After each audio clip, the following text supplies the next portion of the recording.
All right, all right. Another day, another dollar. So, let's see what's going on because there's always something going on. First, let's take a quick look at CNBC and see what's happening with that.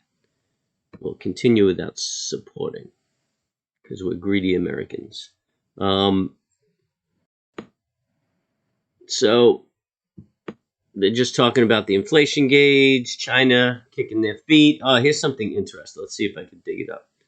Well, we were talking about Tesla. We've been talking about Tesla on this channel since here it is since we started this channel. Just stock. I used to trade. There's no volatility in it right now, so I haven't really been trading it much.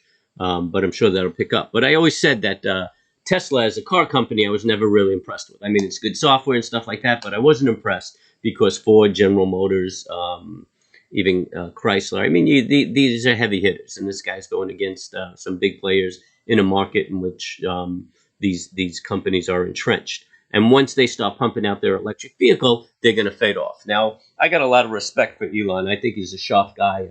I've studied a lot of his writings and the work that he's done.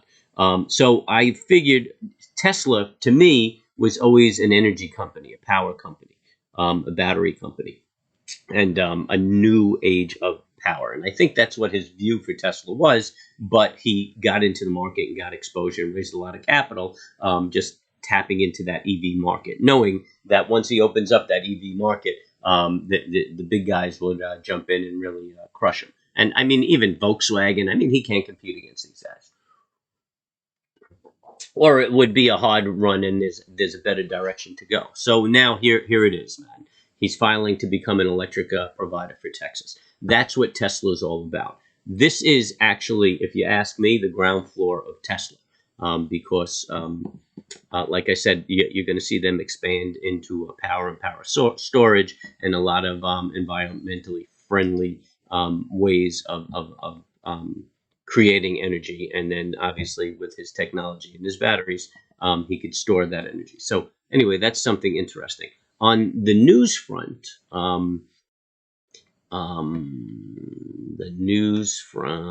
bing. We know we had Jackson Hole yesterday, and today Powell speaks at 10 o'clock and starts talking about their decision, starts talking about the taper. So we'll be listening to that in the background. But these are the two of the most popular inflation indicators for the Fed. And personal income was expected to rise by 0.2%, actually rose by 1.1%. Good inflation indicator. I mean, it's great because there's more spending and we're going to see good earnings. And based on these numbers, I'm kind of wondering if we're going to see correction this year. Because everything just looks good. And I think maybe in 2020 we might see the correction. We definitely do, but I'm wondering if we'll actually see it. It depends on the Fed's policy and how if they start not just the tapering, because the tapering, the bond policy that they'll be tapering was initiated for to help combat what happened to our economy during the pandemic. So really, I mean, once they start tapering, it just takes us back to the quantitative easing policy that we were in before we were in the pandemic. And then the spending subsided a little bit, which is interesting. People are holding on to their cash a little more, which is probably the Delta fear. Just seeing this Delta variant blow up is probably why people stopped or held back on spending. But what it shows us here is that the economy is in good shape, man. There's no reason why they can't start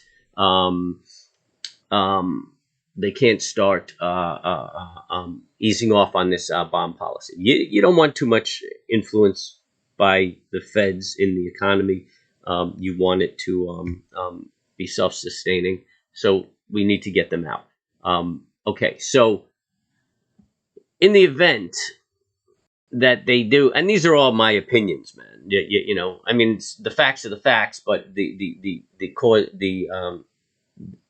and effect are my opinion. But you know, I've managed to make a few bucks on my opinion, so um, I don't mind sharing them with you. But so anywho, try to get my frame of thought. All right, so if the Fed starts easing, you're probably going to have a knee-jerk reaction in the market. You know, a little temper tantrum. And that'll be algorithms picking up some negatives, forcing the market down, getting some people panicky, getting them to sell, bringing the market down a little bit more, and creating buying opportunity, if you ask me. I wouldn't really worry about that. As far as going forward, the Delta variant is already, the new cases are already starting to diminish or subside. So we're already looking at the peak of this. And actually, Gottlieb had already called it. And I mean, he pretty much hit it to the day when this thing would start rolling around. He's another smooth cat. So I'm not worried, man. And there goes ES is up 13. I'm not worried. I'm not worried at all. What I'm looking for are buying opportunities. I see a lot of vulnerability in the market, but I don't see a lot of catalysts coming out to start tagging that vulnerability. So that's what I had said to you guys, or sometime earlier. Somebody had asked me, you know, when's the market going to correct, or do you see a correction, or what have you? So as I explained, and I'll explain to the current 5 individuals who are listening to me right now. You don't know, man. You just don't know. Nobody saw the financial crisis. Nobody saw COVID. You don't know. The only thing you can know is how healthy is the market and how much can it handle a hit, right? Because you always get hits. You get hits. You get these surprises. But the market will dip and then shake it off. Dip it and shake it off. That's a healthy market. You can get the same hit in an unhealthy market, and it'll just tank the market, right? So the hits are the catalysts. We don't know what the hits are or when they're going to come. But we could look at the market and say, yo, you know what? This bad boy has run. I see a lot of vulnerability in it. I'm going to reduce my positions. I'm going to reduce my exposure. And that's how you trade the market. I mean, it makes good news for everybody to come out and say, oh, I'm looking at the economy, and there seems like a disconnect between bonds and earnings, and they have no idea, man. They're speculating. And if you say some shit long enough, it's going to be right. You know, when I first started my firm, I made a very aggressive move on, oh, what the hell was the name of it? It was an oil company. Damn. It was an old school oil company. Started with a K. I can't think of the name. Oh, I hate when that happens. Anyway, so anyway, we made a, was it Pennzoil? Yeah, it starts with a K, Pennzoil. I think it might have been Pennzoil. So anyway, it was a popular motor oil, and we kept talking about a buyout on this company, a buyout on the company, and the company looked ripe for a buyout. And we said it, and you know what? We must have been buying this thing for about 2 years, and really had no information of the buyout, but just looked at it and said, yo, this thing looks right for a buyout. And lost some clients because they waited a year and nothing happened, and we just kept buying this thing for 2 years, and then lo and behold, boom, somebody came in and bought them out. So the point of the story is that you say something long enough, it's bound to come true. And that's what these analysts on on CNBC do. They say the same thing, probably 5 or 6 years, and then it finally happens. Then they go, see, but it's a probability of mathematics. We're going to have a recession. We're going to have a recession. Yeah, and then a recession comes. See, I told you. But yeah, the guy's been telling me for 5 years we're going to have a recession. So anyhow, it has they can't predict what it's going to be. Don't even think about it. What is it going to be? Who knew that financial crisis was going to happen? Basically, the catalysts in the market are the things you never see coming, and they blindside you. And then the result or the response of the market is based on the health of the market. So that's what you want to look at. You want to go and do the homework and look at the health. Now, all of you guys are traders and have fallen into that concept of being a trader. And you think that you just turn on this video game and you buy and sell equities and make money. But the reality is you got to stop being an economist. You want to know when when to trade, what your exposure should be, when you reduce your risk, when you increase your risk. So you need to get in the mix. And I mean, it's got to become a hobby, just understanding what's going on. I mean, most people who have listened to this channel have no idea what Jackson Hole was, but this is, yeah, you know, the annual gathering of the Fed. You know, it's a big deal. And unless you guys listen to me, you had no idea that the Fed was talking today. So I'm not scolding you. Everybody comes into the industry the same way with the same notions. But, you know, if you want to be a successful trader, investor, you need to get in the game. You know, it's not about Reddit. And really, you know, I mean, if you're talking to a professional and you're all about AMC and short squeeze and everything, I mean, if you're in professional circles, I mean, you're looked at like a neophyte. You know, you know, crap shoots and get rich quick is not what the industry is about. This is a business, and you break it down like a business, and you have risk reward just like a business. And you know, you have to look at every scenario and try to choose the best scenario, just like when running a business. So you keep good records. I mean, I bet most of you guys. I mean, there's only 5 watching, so it's like I'm yelling at my family here. But yeah, you know, I bet a lot of you guys don't keep journals or records of your trade, can't look back, don't understand why trades went wrong, went right. But it's homework, man. It's homework. The market doesn't end at 4 o'clock. You know, you do your homework. I mean, I kill my day at 12 o'clock. I don't bother to trade the afternoon market, but I'm doing my homework. You know, I look back on my trades, I think about it, I look at the end of the day. I mean, I'm sharing those end of the day wraps with you, but at the end of the day, I look to see what the market's doing, what I'm anticipating for the next day, what news is going forward. These are my practices as a trader, and I'm just sharing those with you on video. I'm not really doing it for the likes and the views. That's the byproduct. This is my actual trading practice. I'm in the office sitting down here. I mean, today I was sitting down in front of the computer at 7. Sometimes I'm in at 5:30. When I wake up, I make a big old pot of coffee, take a quick shower, throw on as little clothes as possible, and I hop in front of my computer and start my day. Look at that. I just killed a ton of time and haven't even talked about the markets. Just a little celebration of myself. So right now, well, I'm looking at the futures right now. So this is the actual trading of the futures. This was yesterday where it traded down. Looks like a flag, you know, possibly. We traded down, broke the low. We're consolidating right in here. So everybody's just waiting. This doji right here is just telling me indecisiveness, right? People are just waiting to hear what JP, Mr. Powell, has to say. And that is the short of the long. Let's take a look at the SPX. This is the close of the day yesterday. We're going to open up right in the middle of this bar. Right, we closed at 44.70. Let's make that bigger so you guys can enjoy it. We closed at 44.70. The market's up about 10 points. So we're going to open up at or around 44.80. Dead center. Yeah, you know. And it's a wait and see. And it could be a whippy day, man, based on what Powell says. Yeah, you know, the markets could whip around. I'm not really looking to catch any of that. I'm looking to see what the market looks like after he talks and then look for a trade. I might get in on an opening move because that's prior to him talking. But within the first half hour, if I don't catch something, I'm just going to sit back and wait and see what's up. What's up with old JP? See what he's got in store. Interest rates are down.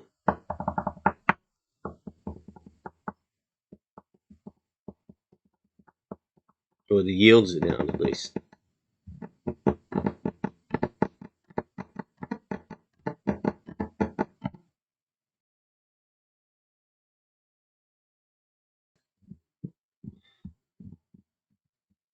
yeah, things are getting a little pricey. So anyway, let's take a look. We talked about ExxonMobil and USO, right? ExxonMobil was a long-term investment that I like, and pays a nice dividend. So I got involved with that.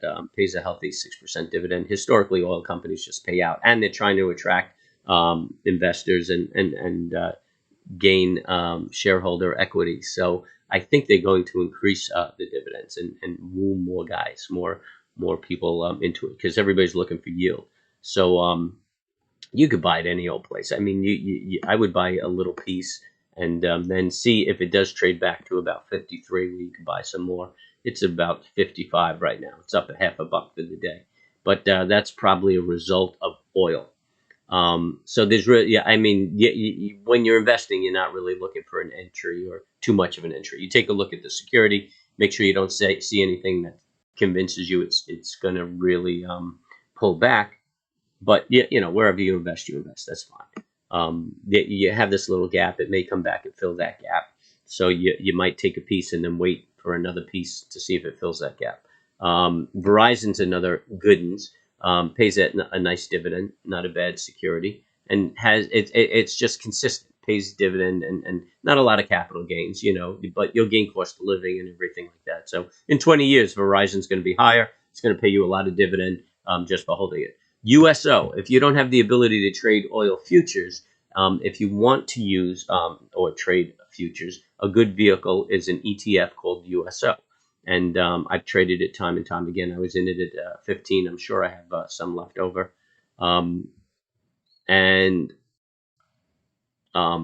So if you watch NOAA, NOAA, for hurricane reports, you could trade oil just based on hurricane.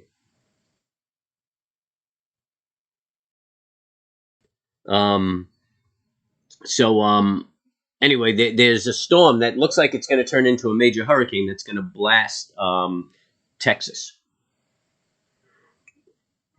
rip through the Gulf. So oil should be rising. So you could look at that for an entry on the 60-minute. The momentum is turning. You could try an entry breaking a high of 47.80, or I would look at an entry breaking a high of 48. So anyway, that's a vehicle I would use. I mean, you look at what your risk reward is and if it's suitable for you. And if you wanted to play a little oil, that's the way to play. Play it.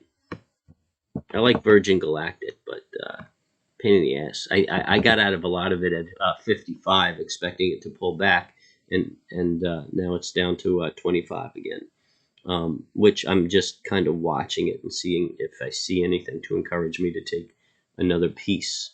5 minutes looking positive, but we're thinking long term. The 1 minute looks like it could be pulling a trend reversal. I'd probably wait for a break above 27.04 before I went long on it. And these are long-term situations that I'm looking at. I like Disney. I think you can get it anywhere, buy it anywhere. I mean, again, as far as a Delta play, I mean, if we stay at home, you got streaming, you got online purchases. If we want to go out and Delta's no big deal, then you have amusement parks and you have cruise lines. So I don't know. It's like it kind of straddles the Delta issue. The 60-minute is looking, the momentum is looking bearish, but the daily looks like it's putting in a lower high, a higher low. I'm sorry. So it looks like it could be doing a trend reversal. It's all quirky looking though, the chart. So anyway, I mean, I would say that spike right there is an outlier, and really say that we're in a consolidation right here.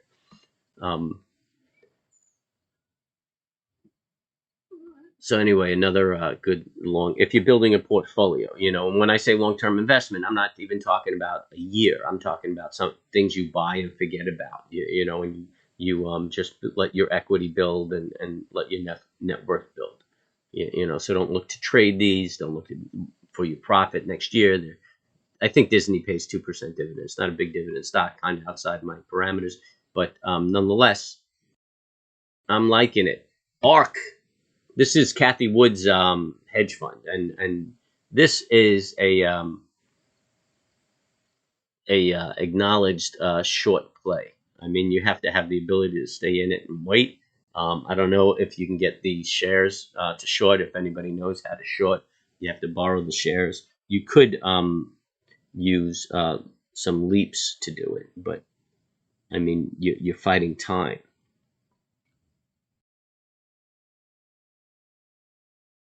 So anyway, I mean, people are expecting it to pull back nearly $100.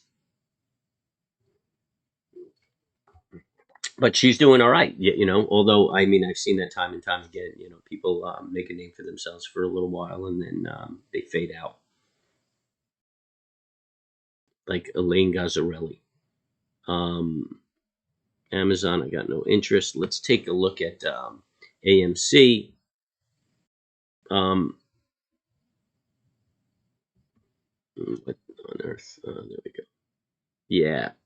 All right. So anyway, we were talking about AMC yesterday. We were looking for that bear flag, that bull flag. We were hoping this baby didn't retrace too much. It did, and now, yeah, it's only down 16 cents. I mean, it's not showing any strength. You know, I don't like this pattern. This looks familiar. I think that we're going to get a little wave up, probably come to around the $42 end, and then start selling off again. But we could remain bullish as long as we're above that line.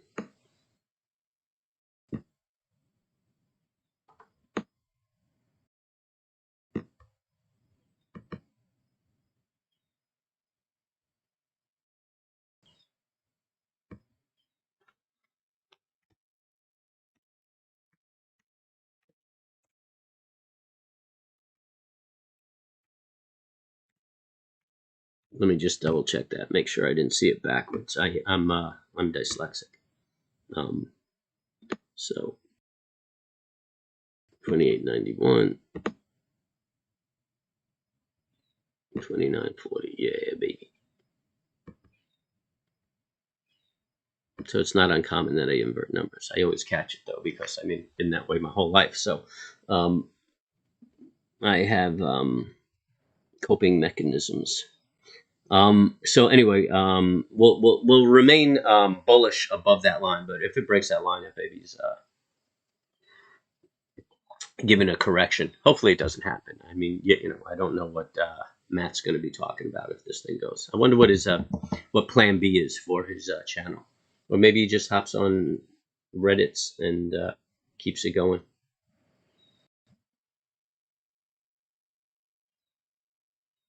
Ari Levy. Ari. I had a friend, Ari, in Israel, and we used to do business with live fish.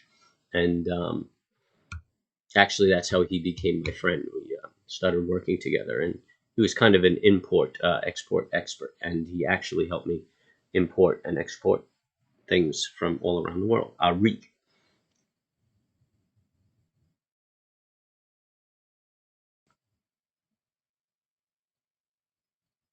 Actually, I haven't spoken to him in about 5 years. I should give him a call just to say hello.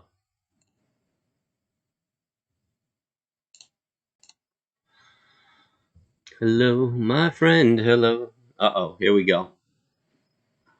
So what are we looking at? We got 5 minutes to the party starts. That was a good morning. Killed a bit of time. Had a lot to say. I'm energetic and full of opinion. Yeah, interest rates are dropping off, man. There's no fears out there. There's no fears. A little sensationalism. I could use a little pullback. I'm trying to get some income trades off today. A little pullback will give me a nice premium. Get paid nicely. We'll look for some of those trades. But if anybody has any content, man, or wants me to look at a question at a stock, we got about 4 minutes till the market opens. I could take a quick peek. Although by the time you hear my voice and get a chat to me and I get to respond, 4 minutes will be up.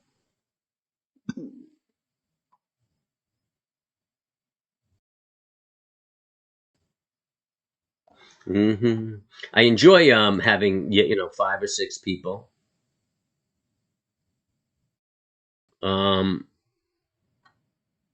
Because it keeps it intimate and I can focus on the questions. But when there's a lot of people, there's a lot of content, and I have a lot to talk about. I like that. That gets me excited. And actually, when I first started the channel, I kept losing my voice. Like in the evenings, I could barely talk because I was talking all day, and there was a lot to do, and people were getting me excited, and I was speaking with passion, which kind of stresses out my throat. But if you're new to the channel, you 5 guys, oh man, I lost somebody. Hit the bell and hit the subscribe. This way, you know when we're up and you get notifications. I mean, we have good connection now, but I'm heading back to the boat shortly. And if you're new to the channel, sometimes I stream off the back of a boat, and my internet connection is a little spotty, and I get knocked off, but I get knocked down, but I get up again. So you want the notification. And they'll let you know when that happens. And they'll, meaning YouTube. So you hit the bell, you'll know when that happens. But yeah, dude, do that. And hit the like, because it helps me promote the channel. And hey, if you want to support the channel, help me improve the quality of my videos, get some people to do some good editing, put a little animation in there. There's a PayPal link below that you could hook up to, and you could send a little love our way, and we greatly appreciate it. A lot of guys have done that for us, and some consistently do it for us. Even people, I mean, I don't even hear from them, and they're still very supportive of the channel. I guess they're just quiet and in the background. But it is summertime, man, and if you don't have to be, why would you be in the house in front of a computer? That's another reason why I like to trade until 12 o'clock. And yeah, man, I know there's opportunity in the afternoon markets, but I'm an old dude, and I'm not looking to conquer the world anymore, man. I've had my airplanes and my helicopters and my sports cars and my mansions, and I've traveled the world. I've done it. So now I could just chill, smell the flowers, watch the hummingbirds, catch some fish, watch the dolphins jump ahead of my bow, put my life on the line when storms come through. The good life.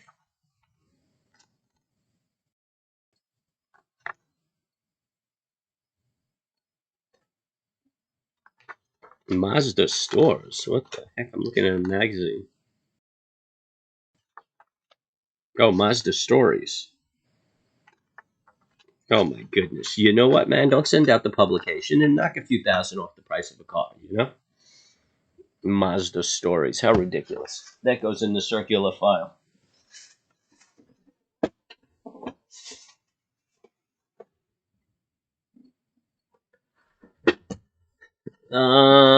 As little clothes as possible. Yeah, I'm not sitting here naked, Ant. I have a pair of jeans on and a button-down shirt that's open. No socks, no shoes. It's party time, and there we go. Let's take a look at the second chart here. Oh man, and we just busted on up.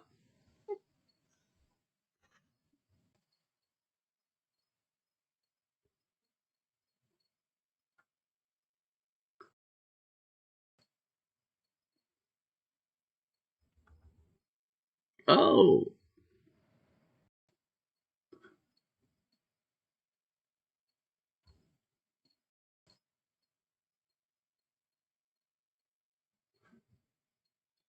Well, that was a score.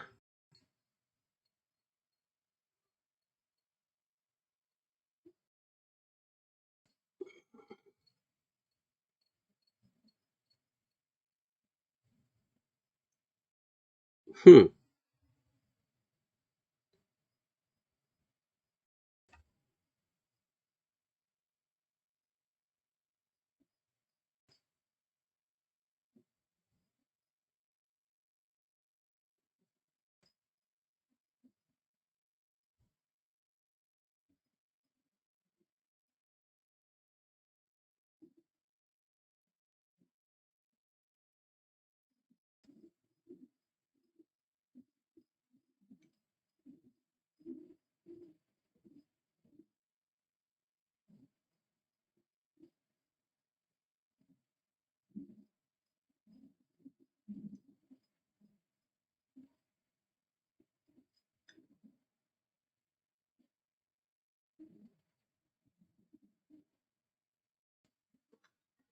Oh, all right. I did all right on that. I had that trade out there on the open. I hope I wasn't too rash. They filled me pretty quick. That's scary. Um, hope they don't know something I don't.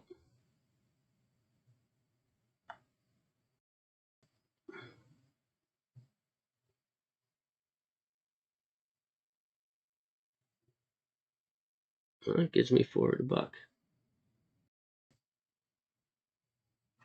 So you had that flag. I mean, there was really no retrace. I usually, if I'm going to take an entry off the 30-second bar at the open, I wait for a retrace. You usually see a flag or something, and you can get in. And I just didn't see that. I mean, the baby just keeps running. It's setting up a flag now, but I don't know. It's already a 10-point run. I don't know if I want to jump in quite yet on that. I may just chill out and see what happens and look for the midday. I mean, the midday reversal will be after the Fed's move. So we shall see. We shall see. We shall see. We shall see.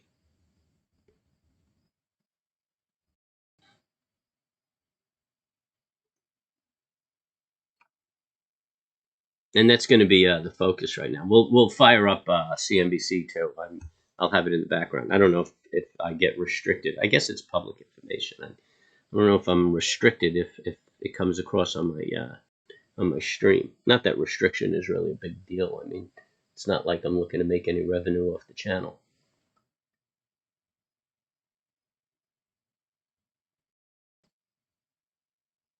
Did you, analyst, this morning foresee this move at open? I don't really understand that question. Um, we knew that the market was going to open up because we look at the futures and the futures just indicate an up open, which is really what that gap is, that push to the upside. So what we would do is we would look at the daily chart, and we could see this pullback here and a resistance. So we could assume with such a strong pullback that there might be a bit of a retrace. And we kind of called an inside bar. And that's what we have right now. We have an inside bar. It didn't quite test the low, and it opened up above the low, and it's just pushing up a little bit.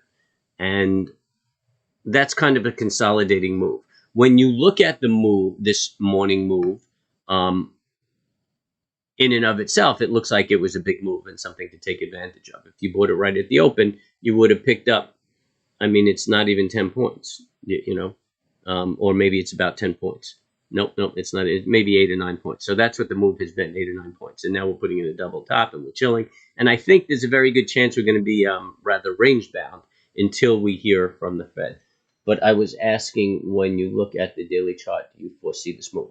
Okay, so anyway, yep, I think I might have told you that. So this it's a strong move down, and you could assume that that it continues the move down because it's such a strong move down. But the momentum doesn't support that. The momentum, it was kind of on the upswing, and this move down really didn't roll the momentum that much. So that's why I said it's going to be an inside bar. So it's kind of doing what I expect. If you're looking at, you wanted to catch this move up, you can't really do that because, I mean, the market's going to rip around. They're going to settle orders that that are on books from last night, like GTC orders and stuff like that, or at the open orders. So the market rips around at the open. So that's why I wait and see if I can get a retrace on the 30-minute and then catch the move up. Right here is a consolidation. Now it's pushing up a little bit, and I still, well, let's see, where did we open?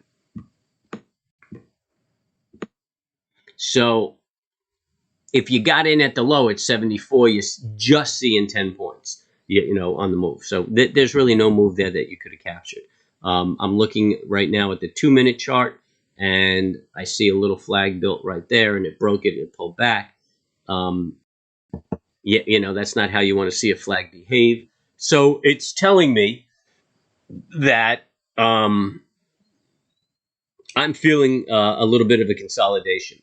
And then going back to the daily, you don't really want to trade inside here because all of this, that red bar, that's all trading up and down, up and down. That's all supports and resistance in here. So you got to fight your way through this, so it's just hard trading.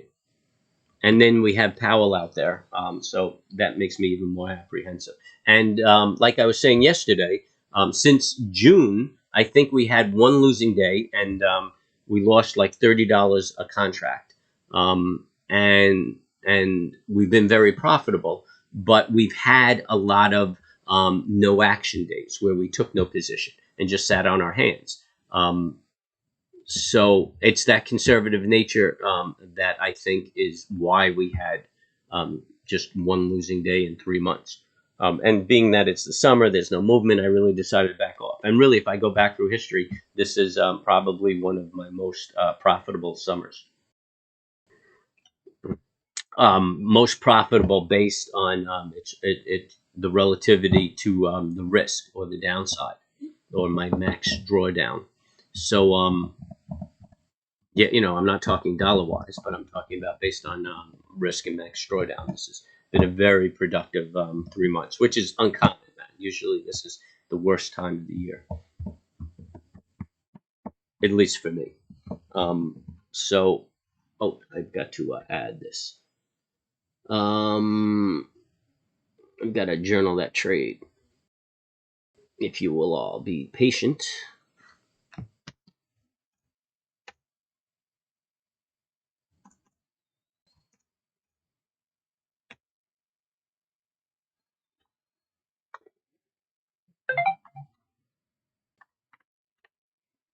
I'm getting contacts. Dink, dink, dink. All right, I was pretty pleased with that move, man. I got a nice premium, low risk, really nice move. 300 by 15.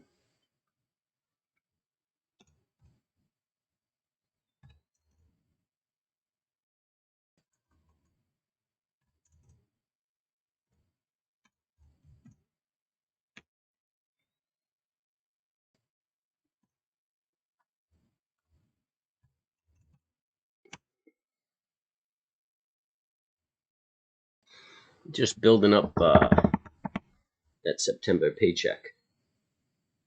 So yeah, I know I keep talking about those income trades, and I'm going to get everybody tuned up, but it's big doings, and comes down to time.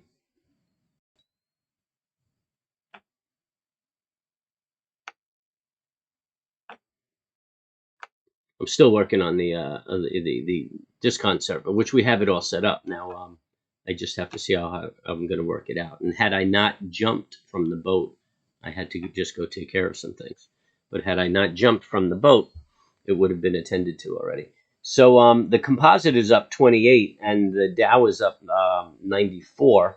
So we're up 1/4% pretty much on both, but the Russell is up 0.75%. The Russell is really the strongest of all the markets. That baby's just streaming, screaming. Financials are strong. Yeah, everybody's not expecting much. It feels like everybody's expecting some dovish position on.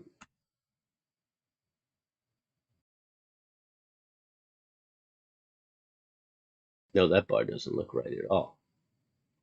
Dovish position on the part of the Fed.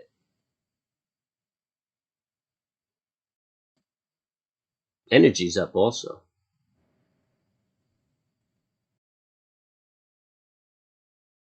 That's interesting. Energy looks like a little bit of a head and shoulders over there.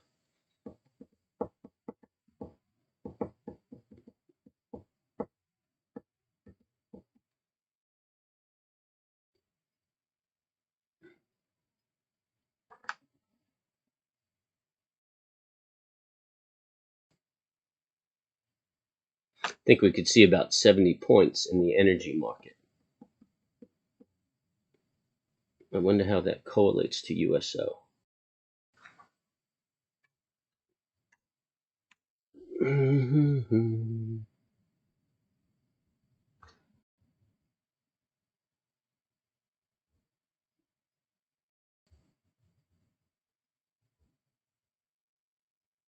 Oh yeah, baby.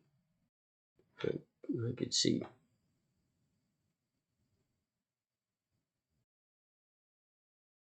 Yeah, I think USO is a good move.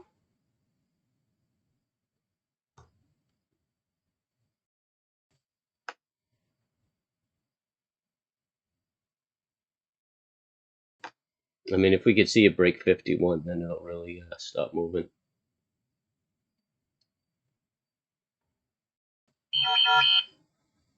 Somebody's talking to me.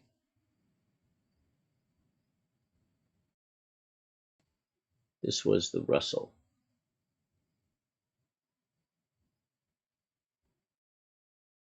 This is the financial.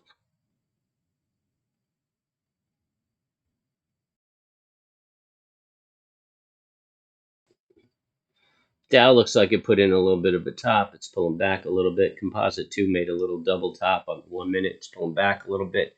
Nothing aggressive.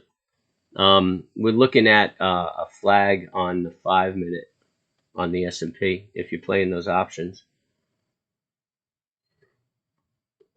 You could watch that flag.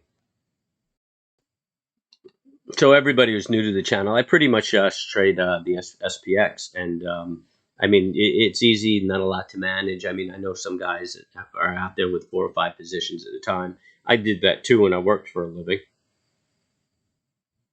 Um,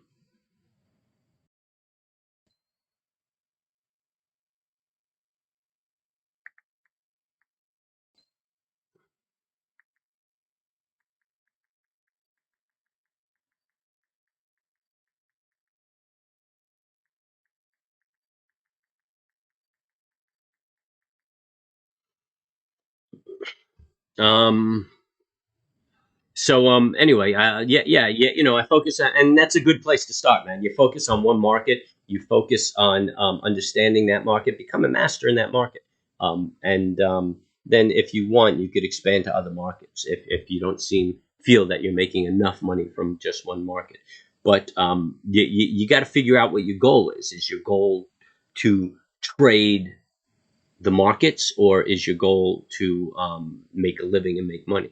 So I could reach into the S&P 500 market, extract some cash, enough for a day, and then walk away. And that's what my interest is. I mean, I could do the same in all different markets. I could get you know, another 7 screens set up and monitor different markets, and it'll be very action packed and exciting. But that is not my goal. So I'm watching that 5 minute. Looks like that flag is about to trigger. The 5 minute momentum is looking really good. The 2 minute momentum is getting a little flat, and the 1 minute momentum is getting a little flat. But that'll turn around if it breaks that high. Then we could say that you know, it's just in the bullish pattern. So we'll watch that 5 minute flag. And if you have an interest in taking an entry, that be's the place. I'm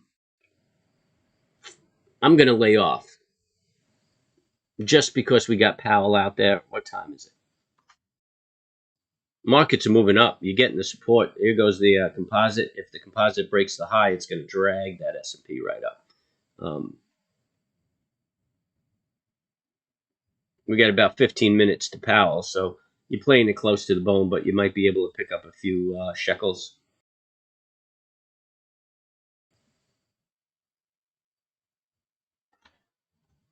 There it goes. The 5-minute flag triggered. It's testing the high right now.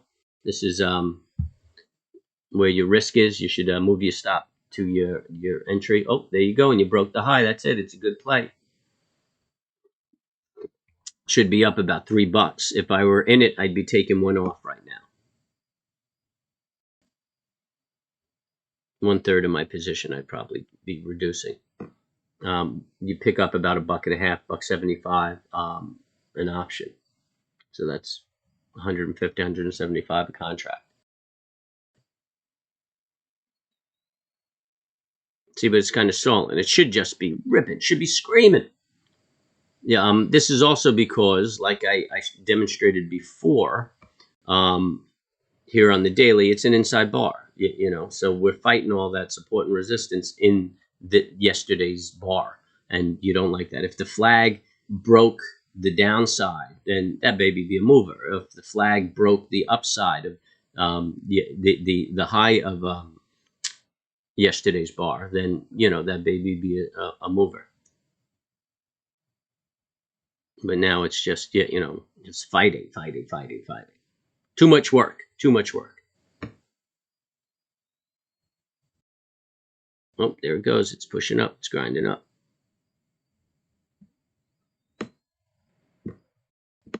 Probably get stuck around this range. 86.02. Yeah, you're gonna work hard for every dollar you pick up on this trade. But hey, you know what? If you stop right now is at a break even and you took a little bit off the table, hey, what the hell? You've made money.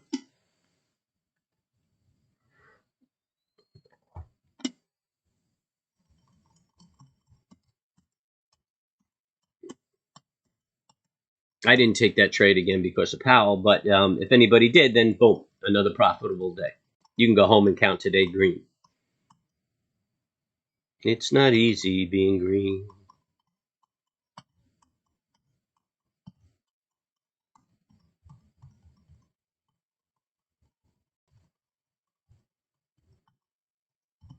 Ah, that's a good song for a trader, huh? Kermit the Frog song, It's Not Easy Being Green.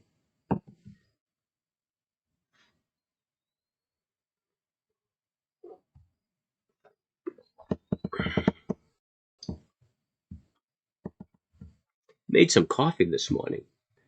It's like a mix of Columbia and Goodyear tire.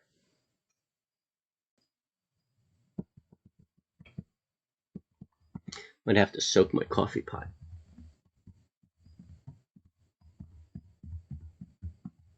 Oh, there it is. This is the 86 region, which I think has another bit of resistance. And then, I'm looking at some more resistance around the 87. You're going to work hard for every buck on this trade.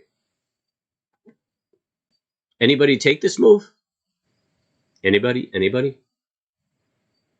Anthony, did you take this move? Got to put your kids through college.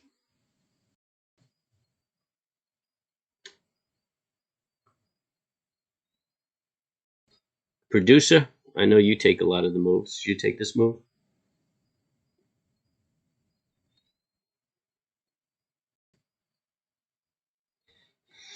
I'm looking at CNBC. What are they talking about? The restaurant business. Okay, restaurants, wave vaccine mandates, and tight labor market. I mean, the vaccine mandates don't make sense to me, man. You're still a carrier, right? So all you're doing is managing the hospital exposure, right? So people want to get sick, they want to go to the hospital. Hey, good riddance. I believe in the masks. It helps not spread it. I don't think it ought to be mandated, but wear a mask if you don't want to contract it and if you don't want to spread it. Yeah, that's cool, Ari. Keep lurking, man. Get the feel for it. You shouldn't jump in and then try to trade right away my style. And then once you understand what my style is, you should paper trade it for a little while to make sure that you have a good feel for it. And then, if you're so inclined, you could go live and hopefully make some money. And we're coming into the better months too, so this is a good time to just sit back and kind of absorb the information. I mean, the fall may be very action packed and exciting. By this time of the day, we could have been in and out of 3 or 4 trades already. When we get some movement, but the market's up 15, and it's just kind of grinding its way up. And again, Fed's out there, so just don't want to do anything. All right, cool. You took it. You got out already. Yeah, it doesn't look like there's a lot there. It's a lot of risk too. So why? I mean, we're off that 86, testing it again. It looks like we may pop through it. It may hit that 87 and give us some more exposure. And then we have 8 minutes until Powell starts talking. And who knows, man? This thing could be all whippy. I don't want to be in the trade and hope that he says something that will move the market in my favor. I'd rather sit back, watch it, let it see what it's going to do, and then when it's orderly trading, I'll get involved again.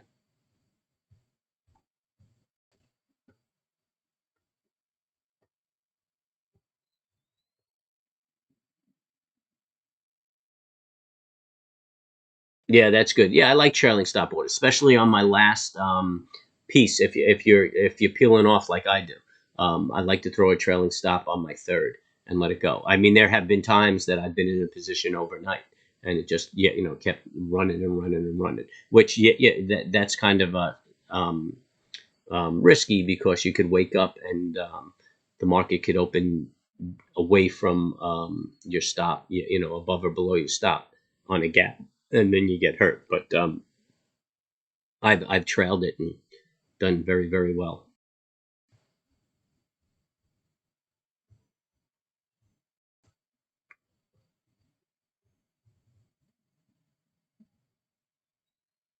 I've actually tuned up my pops on trailing stops because he likes to crapshoot also. So he crapshoots for a while, loses a considerable amount of money. I trade his account, try to get him back to break even, then set him on his path again. There we go. We're breaking the high.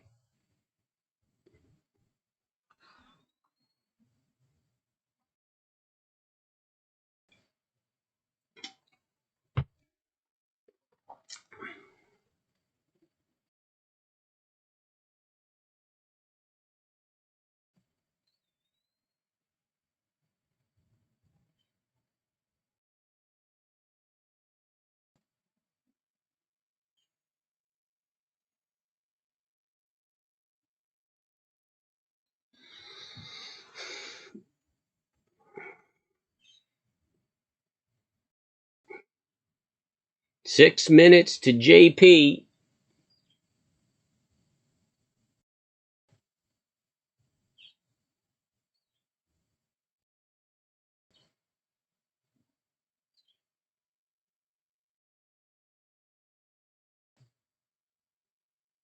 Oh, dude. No, I fucked up.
Mm,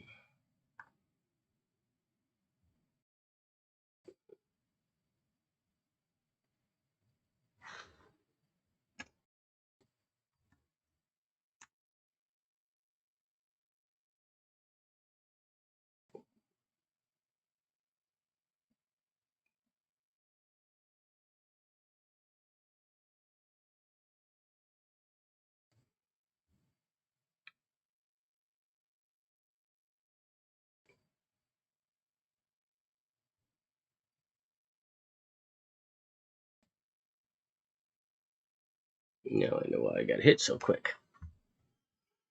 All right, so we had a double top and a little reversal.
Okay, so we're focused on the Fed right now, and we got 2 minutes to the Fed, and we'll see what goes on with him.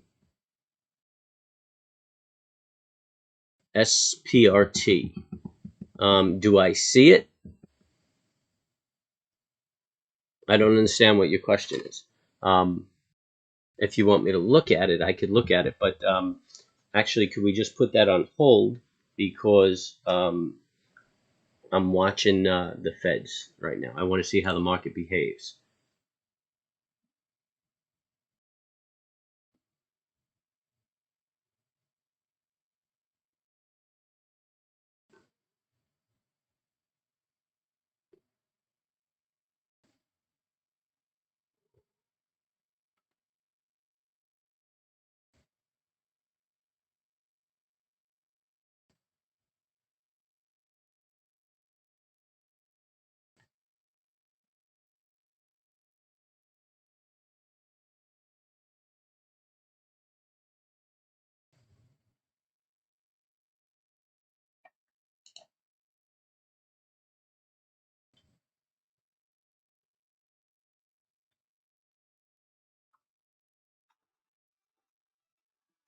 You might be hearing CNBC in the background. Just monitoring it. Dow hanging on to a gain of about 100 points here, trying to make up some lost ground from yesterday. Basically, three big buckets this morning. One is obviously corporate results, which continue to look relatively strong. Gap and Workday, for example, both raising their guidance. We're going to keep our eye on that. The eco data, personal spending did slow down in July from June as the Delta variant made its way into the household psychology, even as prices up 4.2 year on year is the longest in several decades. And China issuing some new rules on corporate algorithms and the way in which Chinese companies may list outside of China. But obviously, the lead is going to be Jackson Hole, with Powell set to speak any moment. Let's get to Steve Leisman. Here, Jay Powell says Jackson Hole speaks that substantial progress tapering has been met for inflation. On the employment mandate, he says there's clear progress towards maximum employment, but importantly, does not say that substantial further progress has been met. He does say the Fed has made progress, the economy has made progress on the goals for reducing asset purchases this year, but again, doesn't say that those goals have been met. He points out the Delta variant attenuating his sense of when papers the outlook for the unemployment, he says the outlook for the labor market has grown considerably, but it is turbulent and employment needs have come faster than expected. So he does seem to be optimistic about the ability to meet that goal relatively soon. On inflation, he says inflation at current levels is both a cause of concern. High inflation means Yeah, see, we're getting whippy now. general group of goods and services and does not see wage push inflation. In fact, Powell points out you're ready to see some moderation in prices. However, he would be concerned if inflation spread more broadly to the economy. And he points out global disinflationary forces still remain. On the issue of rate hikes, he's very clear in saying the timing of asset reduction for a taper is not a direct signal to the timing of rate hikes. Separate those two actions by the Federal Reserve, so the different, more stringent path for rate hiking. Hiking too early, he says, could be particularly harmful. The central bank cannot count on inflation. Steve, thank you. Let's get to the picture. Immediate and unprecedented decline, as large parts of the economy were shut, paying the spread. The path of recovery has been a difficult one, and a good place to begin is by thanking those on the front line fighting. Essential workers who kept the economy going, those who have cared for others in need, and those in medical research, business, and government, who came together to discover, produce, and widely distribute effective vaccines in record time. We should also keep in our thoughts those who have lost their lives from COVID, as well as their loved ones. Strong policy support has fueled a vigorous but uneven recovery, one that is, in many respects, historically anomalous. In a reversal of typical patterns in a downturn, aggregate personal income rose rather than fell, and households massively shifted their spending from services to manufacturing. Booming demand for goods and the strength and speed of the reopening have led to shortages and bottlenecks, leaving the COVID-constrained supply side unable to keep up. The result has been elevated inflation in durable goods, a sector that has experienced an annual inflation rate well below zero over the past quarter century. Now it's just getting crazy, man. The premiums are like all over the place. Continues to threaten not only health and life, but also economic activity. Many other advanced economies are experiencing similarly unusual conditions. In my comments today, I will focus on the Fed's efforts to promote our maximum employment and price stability goals amid this upheaval, and suggest how lessons from history and a careful focus on incoming data and the evolving risks offer useful guidance for today's unique monetary challenges. The pandemic recession, the briefest yet deepest on record, displaced roughly 30 million workers in the space of 2 months. The decline in output in the second quarter of 2020 was twice the full decline during the Great Recession. But the pace of the recovery has exceeded expectations, with output surpassing its previous peak after only 4 quarters, less than half the time required. Oh yeah, it's strong, man. As is typically the case, the recovery in employment has lagged output. Nonetheless, employment gains have also come faster than expected. The economic downturn has not fallen equally on all Americans. Those least able to shoulder the burden have been hardest hit. In particular, despite progress, joblessness continues to fall disproportionately on lower wage workers in the service sector and on African Americans and Hispanics. Now he's just doing his tap dance, man. The evenness of the recovery can further be seen through the lens of the sectoral shift. But it seems like everybody's kind of favorable. But sometimes the first move is usually the wrong move. So again, I'm not trading anything. I'm just gonna let it calm down, let him finish speaking, and look for an orderly market. Trade probabilities in my favor. So if you want, I'm thinking that our new friend is looking at SPRT.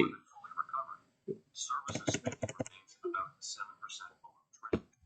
Total employment is now 6 million below its February 2021 Now he's just reiterating all the reports that we've already seen. Is in a still depressed service sector. In contrast, spending on durable goods has moved. Oh, is this another?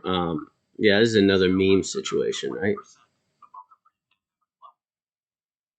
Support.com. Isn't this another security that's all over Reddit and things like that? And it just made this move today. I mean, there's nothing I can tell you here. It's popped up. We got to look for a pattern. You know.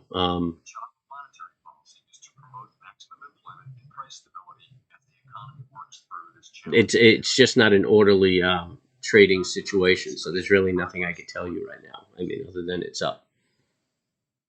The outlook for the labor market has brightened considerably in recent months. After faltering last winter, job gains have risen steadily over the course of this year, and now average 832,000 over the past 3 months, of which almost 800. Really strong bar. It looks like we're about to break the high. The pace of total hiring is faster than at any time in the reported data before the pandemic. The levels of job openings and quits are at record highs. 44.95 is the high, yesterday's high. We break that, we're going to keep moving. 95.90. I mean, I'm not going to take that trade because it's moving on his words. He could say anything at any moment and whip this market in the other direction. So I don't play those odds. But it's still much too high, and the reporting rate understates the amount of labor market slack. Long-term unemployment remains elevated, and the recovery in labor force participation has lagged well behind the rest of the labor market, as it has in past recoveries. With vaccinations rising, schools reopening, and enhanced unemployment benefits ending, some factors that may be holding back job seekers are likely to fade. While the Delta variant presents a near-term risk, the prospects are good for continued progress toward vaccine. The rapid reopening of the economy has brought a sharp run-up in inflation.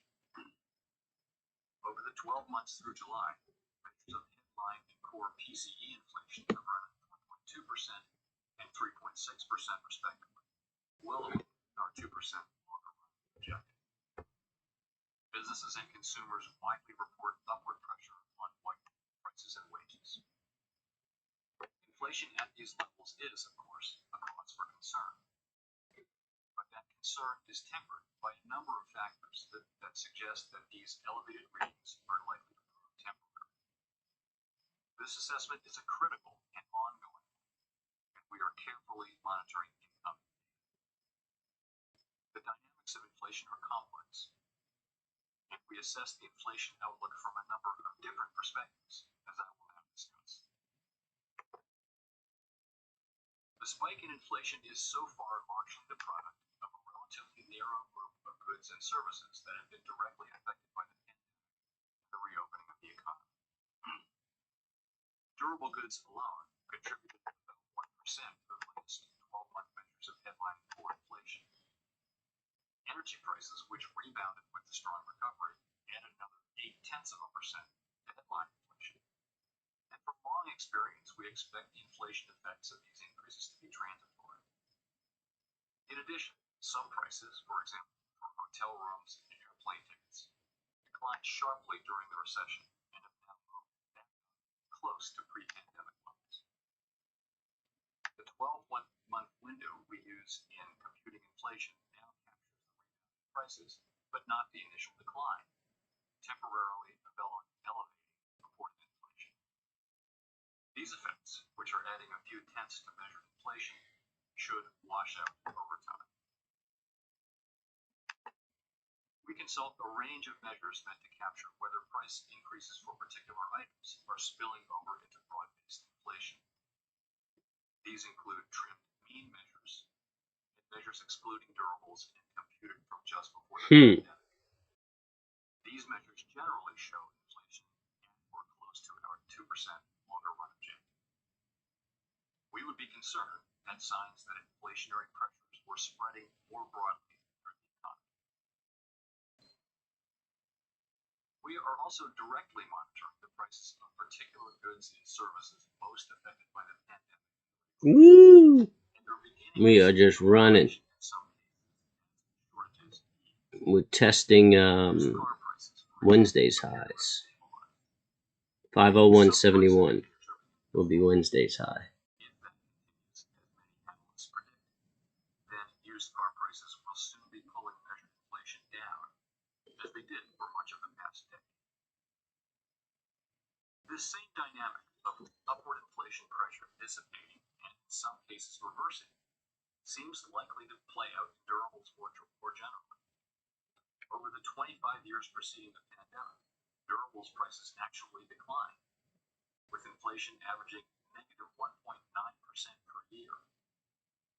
As supply problems have begun to resolve, inflation in durable goods other than autos has now slowed and may be starting to fall. It seems unlikely that durables inflation will continue to contribute importantly over time to overall inflation. We will be looking for evidence that supports or undercuts that expectation. We also assess whether wage increases are consistent with our 2% inflation goal over time. Wage increases are essential to support a rising standard of living and are generally, of course, a welcome development. But if wage increases were to move materially, persistently above the levels of productivity gains and inflation, businesses would likely pass those increases on to customers, a process that could become the sort of wage price spiral seen at times in the past. Today, we see little evidence of wage increases that might threaten excessive inflation. Broad-based measures of wages that adjust for compositional changes in the labor force, such as the Employment Cost Index and the Employment Wage Growth Tracker, show wages moving up. I'm just listening to the Fed talk and see how it's affecting us. There's really not a whole lot going on in the speech, but we're just grinding up right now. And the 5-minute looks really bullish. The 2-minute looks moderately bullish. We look like we might be building flag on the 2-minute for another leg up. Market's up 30 points right now.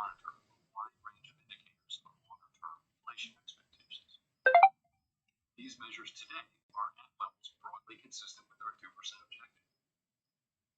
Because measures of inflation expectations are individually noisy, we also focus on common patterns across the measures. One approach to summarizing these patterns is the board staff's Index of Common Inflation Expectations, which combines information from a broad range of survey and market-based measures. Looks like we're putting in a double top on the financials. The composite is just grinding its way up. The Dow has put in a single top right now, and the Russell is putting in a top, but everything looks really, really bullish. The Dow,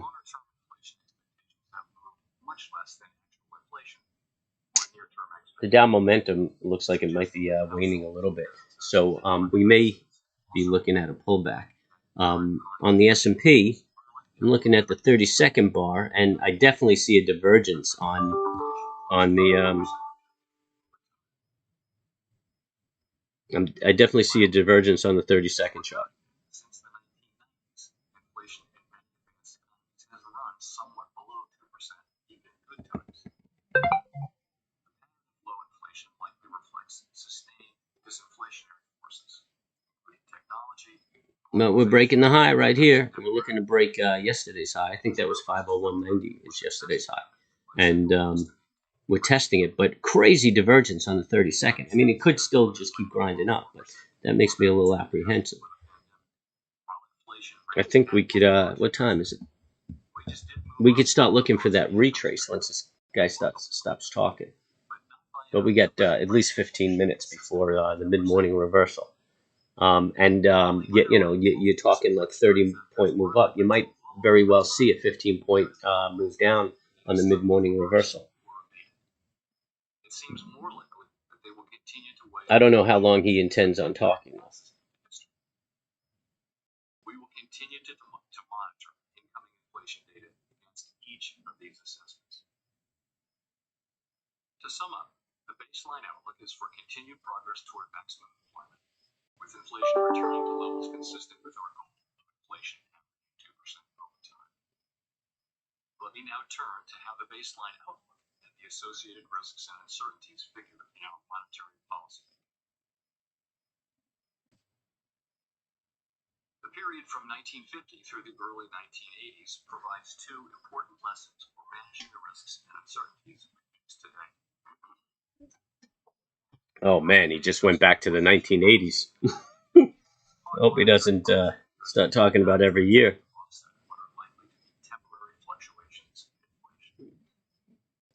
Looks like we're pushing through that high of yesterday. So if you're taking this, I would, if you took this trade, I would take one off right here and just keep trailing, keep a trailing stop going. And just watch for a double top. On the double top, on a double top, you could start reducing your position even further.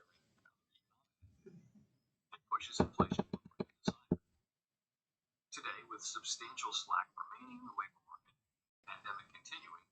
Hector, I'll give you an entry point if you give me a thumbs up. You're not really giving me much to go on, so I'm just going to assume on a daily or a swing trade. If you gave me a time frame, I could be a little more precise. The 1970s saw two periods in which there were large increases in energy and food prices. Man, there's no entry point right now. This is not. Oh well, okay, right there. I mean, you have a big gap. One likely contributing factor was that the public had I mean, I don't know. Oh, I'm looking at Exxon. Why am I looking at Exxon? There you go. Central banks have always faced the problem of distinguishing transitory inflation spikes from more troublesome events. It's sometimes difficult to do so with confidence. There's nothing to the stock. It's traded 2 days. I can't really give you an entry point based on this because there's no patterns or anything. I mean, the stock, I guess it was an IPO. And you had a spike, so I don't see anything for the day right now. I'm looking at a 30-minute and I'm looking at a 5-minute. Incoming data should provide more evidence. Looks like a reverse head and shoulders.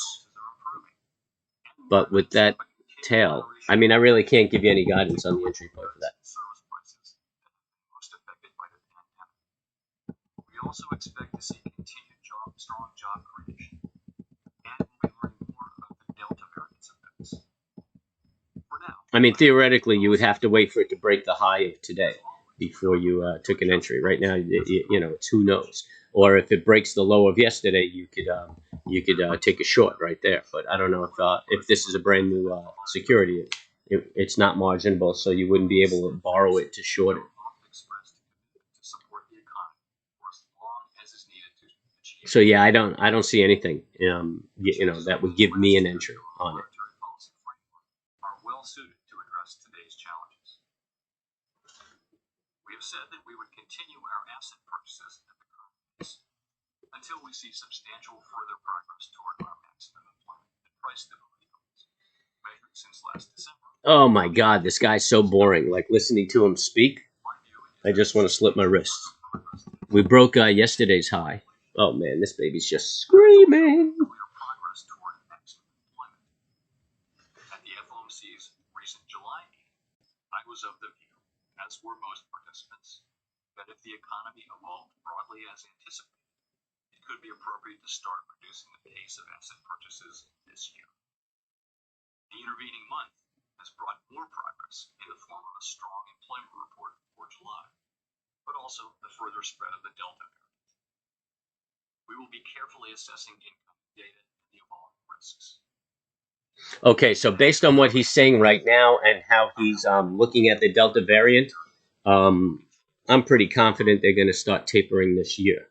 And because the Delta variant is going to subside. And really, that's the only thing that's posing a risk to the economy right now.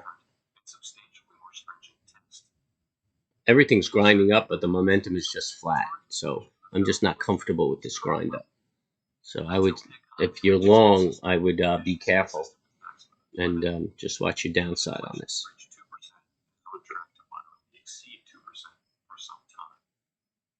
We have much ground to cover to reach maximum employment, and time will tell whether we have reached 2% inflation on a sustainable basis. These are challenging times for the public we serve, as the pandemic and its unprecedented toll would help them.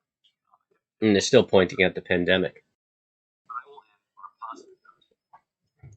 Before the pandemic, we all saw the extraordinary benefits that a strong labor market can deliver to our society. Despite today's challenges, the economy is on a path to just such a labor market. You bet, Hector. Anytime, man. Stop in again. Ask your questions. Hit me up in a couple of days when you know that security has a little trading, and I could give you better guidance.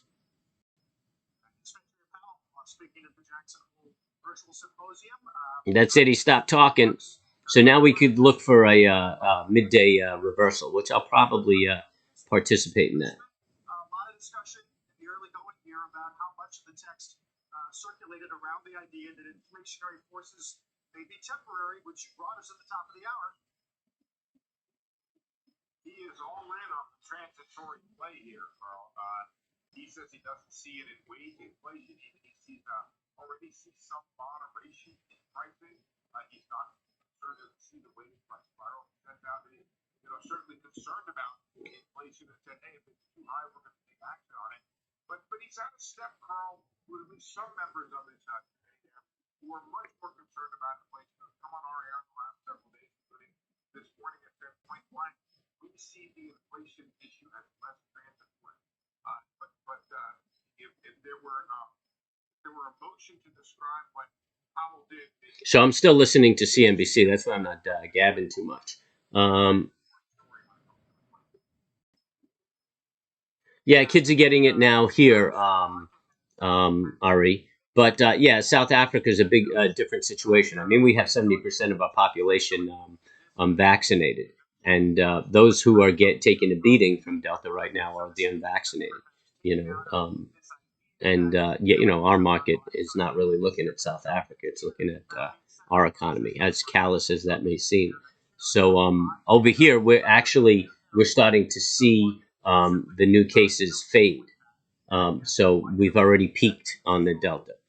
Deaths are still rising, but that's logical because deaths are going to keep going up 21 days roughly after we peaked.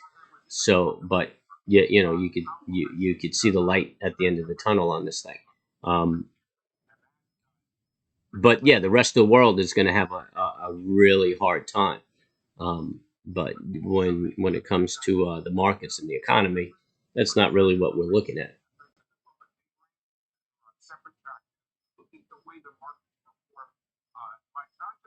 Yeah, it looks like we just got the double top right here.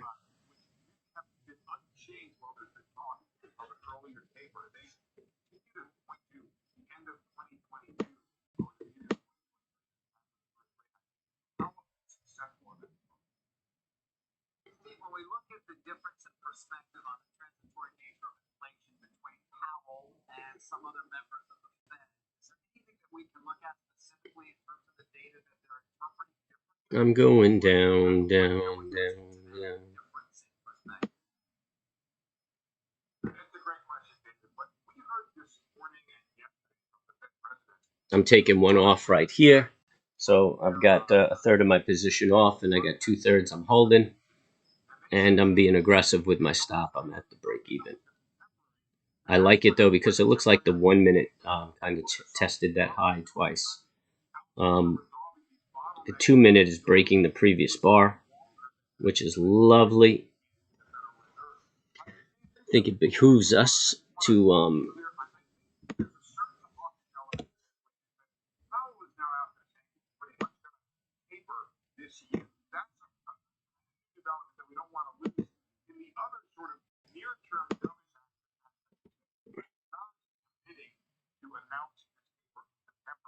which several members of his committee wondered he could yet do it. He has the flexibility from this speech to announce that for September, but it could be September. I'm trying to hit that 497 mark, and if I hit that, I'll take another third off. I've got 2/3 working, and I'll leave my last third at a break even and see if I can get a 50% retracement out of this. Actually, I'm even going to, if I could get that 297, I'm going to take a little bit of risk on the last third. Which had been flirting with 20 just in the last couple of weeks, back below 17. Stay with us.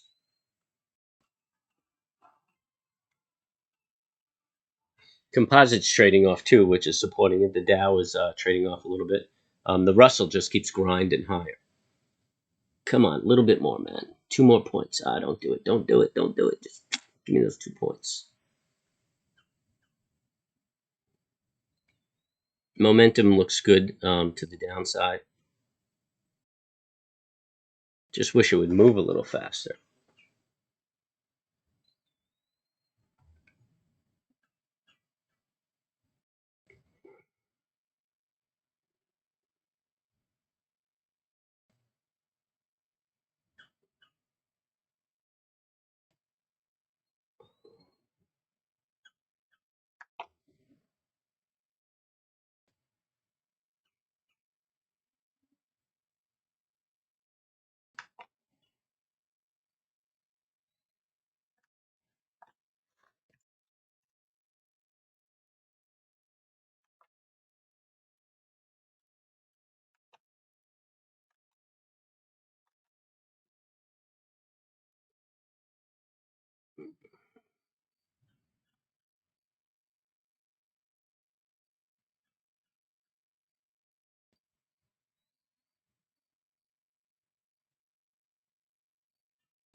I'm out on my second third.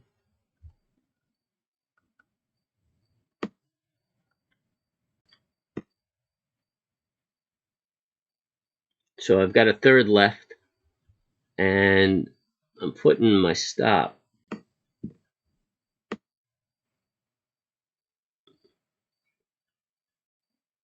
Actually, I'm putting my stop above the high. I made enough money on the 2 pieces.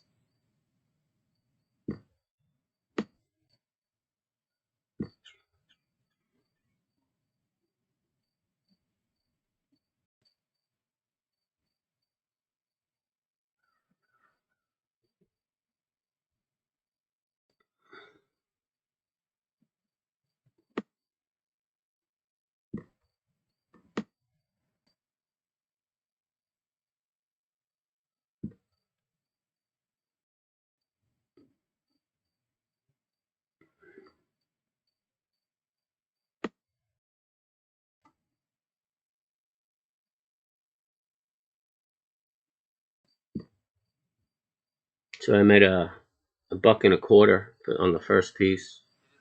I made a little over 2 on the second piece.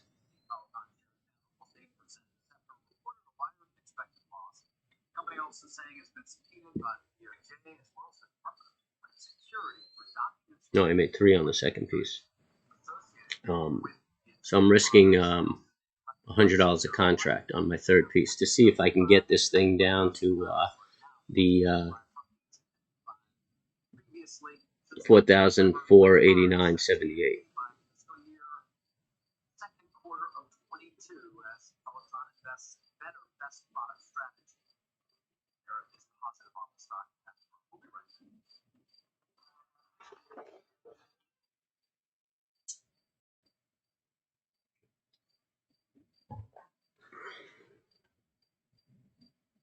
I'm going down, down, down, down.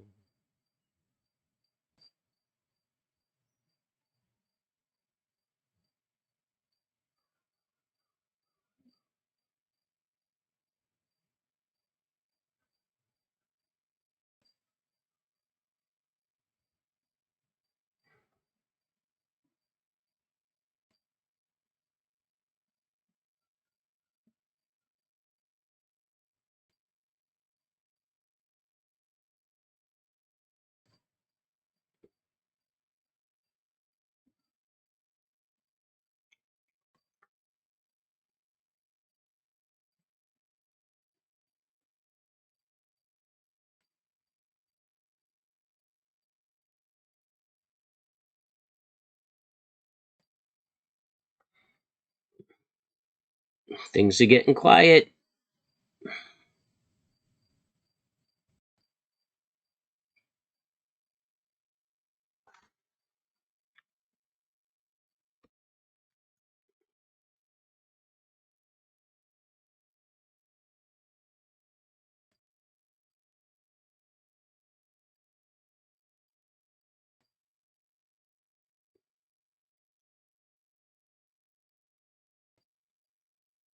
Got a flag building on the 60-minute.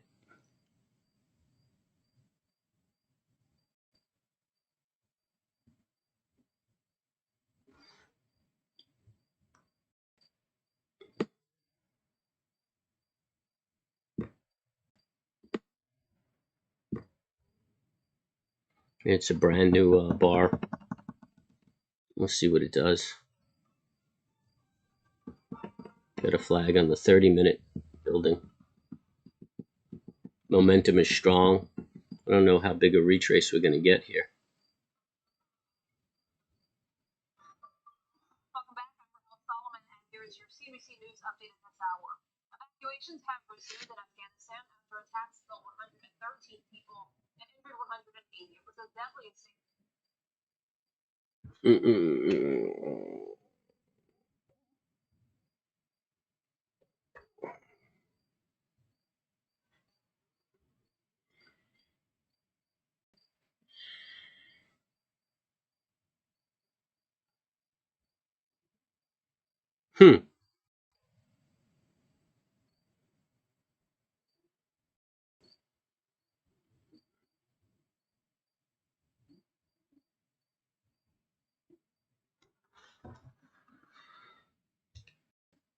Just quiet, quiet, quiet.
Well, we're getting some likes. People like it when I'm quiet, huh?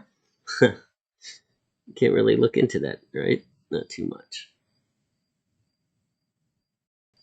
All right, I'm still in this with my last piece, and like I said, I'm trying to get to 4,489, and that'll be a nice move. I'm in it at 503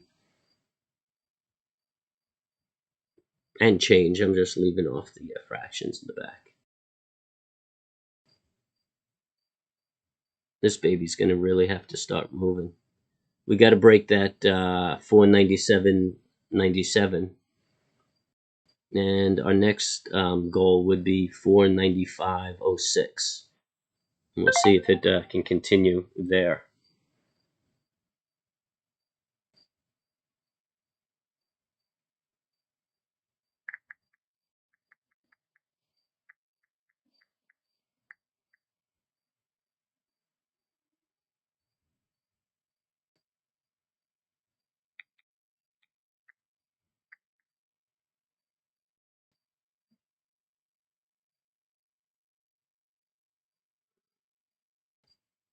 Come on, get on down.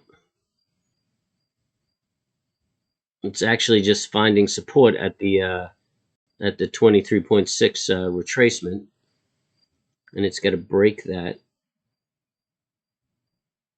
I'm feeling 93 is 93 and a half or so is a good probability.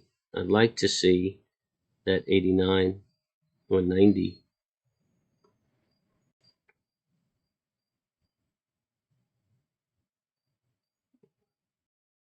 The momentum's favoring it.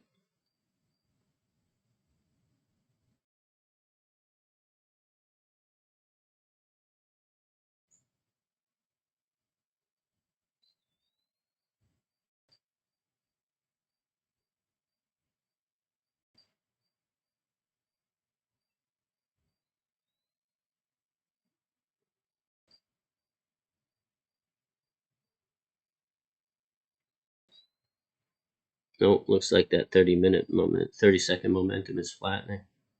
I don't know if I'm going to get that. I'm going to ride it out, though. You know, I still walk away with some money.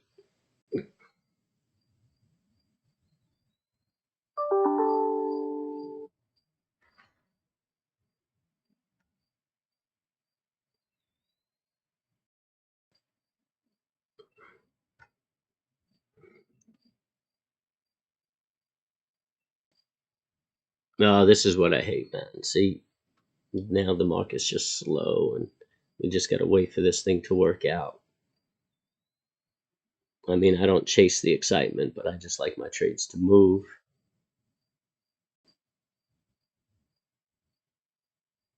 I think I like what I'm seeing, though, as far as the downside on the 1 minute. See how it does.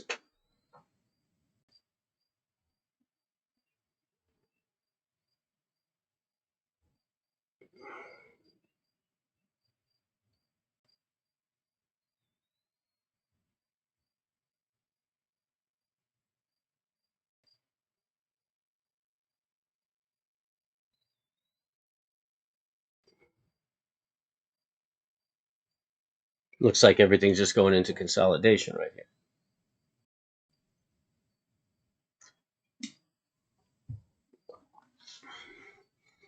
So now we have a support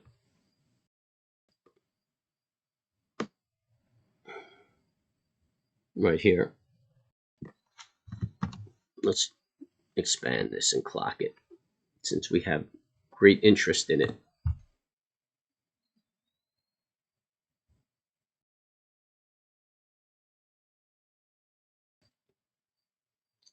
We want to see it break that trend line right there. Looks like it's rolling over, though, going the other way.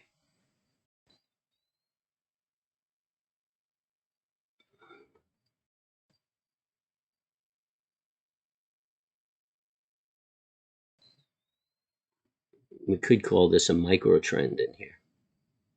Oh, oh, oh, oh, oh. Gave it the test. Testing it. Cool, broke it. Now we got to break this pivot low right here. Well, I guess first we got to break this pivot low right here. 89.04 and 97.74. All right, we broke the 89.04. That's a good long bar, nice and strong. Oh, look at that. That might be capitulation. That dropped down.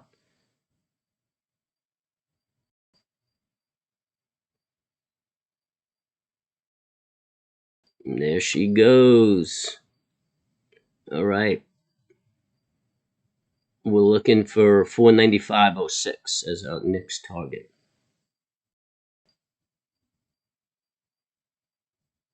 And the 5 minutes turning bearish.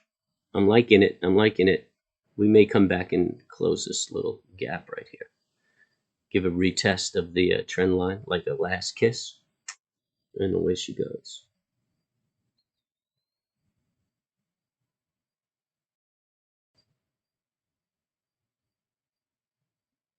Yep, you're starting here, Hector. But you can, I have some training videos. You could watch those. It'll tune you up on what I'm doing and everything. And then you could talk to me and I'll tell you what I know. I'll answer your questions, and there's no such thing as a dumb question. And I know you might be hung up on the verbiage, and so just let me know, and I'll break everything down. And I'm happy to do it. It gives me content, keeps me busy while I'm trading. Um, and I'll show you how I handle it. And pretty much all the guys who trade with me on this channel didn't understand it either at the onset, but now they got a good handle on it. Some of the guys call out setups to me, and it hasn't been that long. I mean, they've been trading with me for a very short period of time, but it's working out.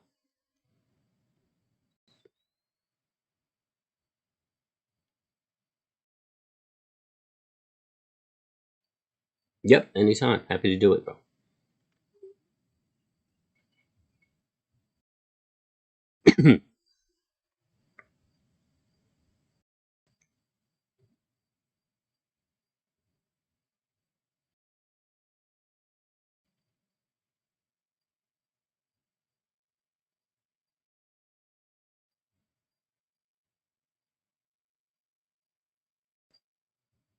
Yeah, come on, push down again. I mean, that last kiss is not that aggressive. That gap is kind of what dragged the market back up there. Financials are still strong, so they're not going to drag the market down. The Dow is fading. The Russell is just grinding its way up, man. The Russell's up 1.79%, and the composite's up almost 1%.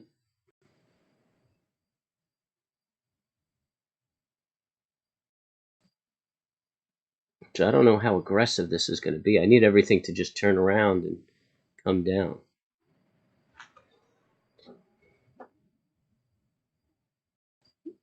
That Russell usually is not a big effect. Even energy's up.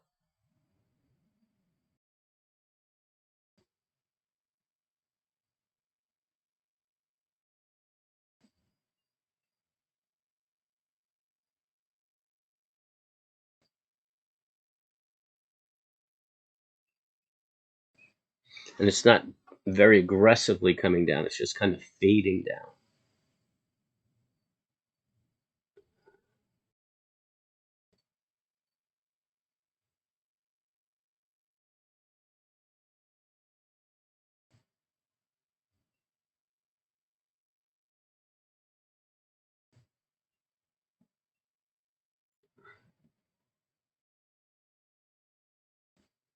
Chipping away, chipping away, chipping away.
See, this gap is kind of creating a resistance. I wish it would have closed it quicker.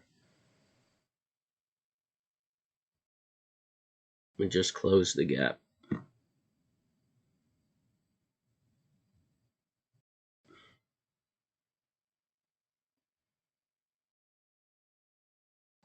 A lot of support down around this area.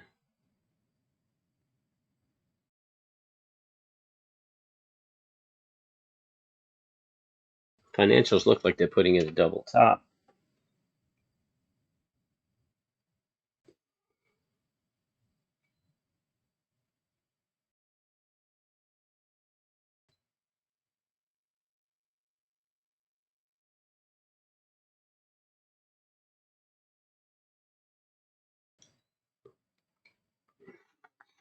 1 minute momentum is still a little bearish. 2 minutes definitely bearish. 5 minutes bearish.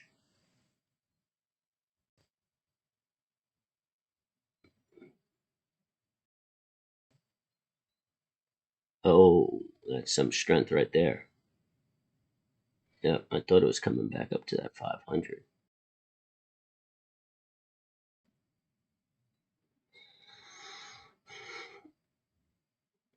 My stop is above the high of the day right now. I'm going to ride that because that could create a double top on the 5 minute. And that could be an indication of a trend reversal on the 5 minute. So I'm gonna let that ride. If it breaks the high, then it's just going to keep on moving. And that was as much as the retrace as we got. And I'll be up. So I'll net really 200 per contract. I'm just giving back 100 if I get whacked out.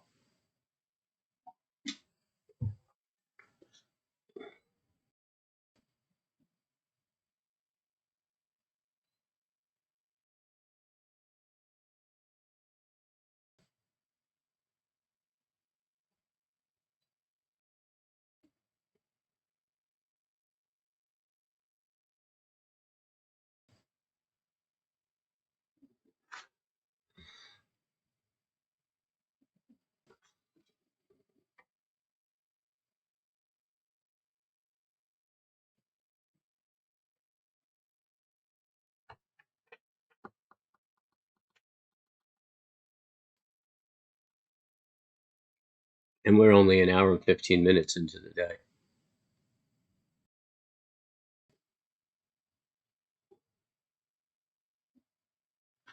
Let's see what that 30 minutes telling us.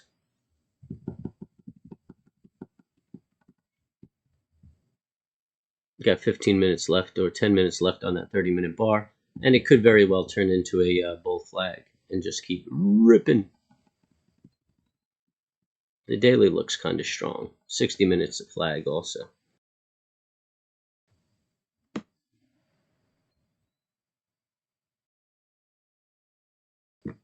But we have 40 minutes left on that 60-minute flag. But that 30-minute flag could that could be a good flag.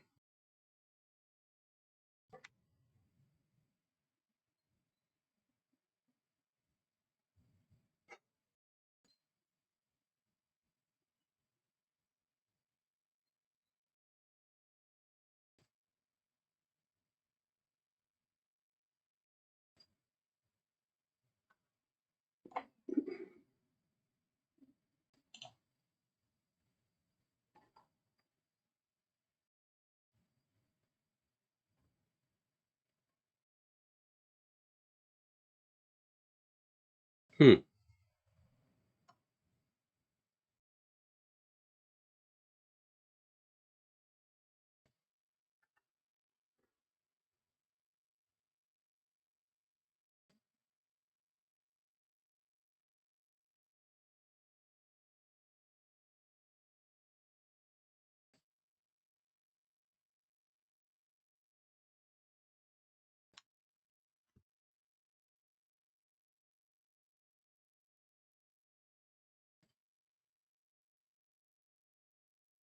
Hey, happy Friday, Andrew. I think you did that to me once before, and I thought I read Father's Day, and I'm like, what? My damn kids.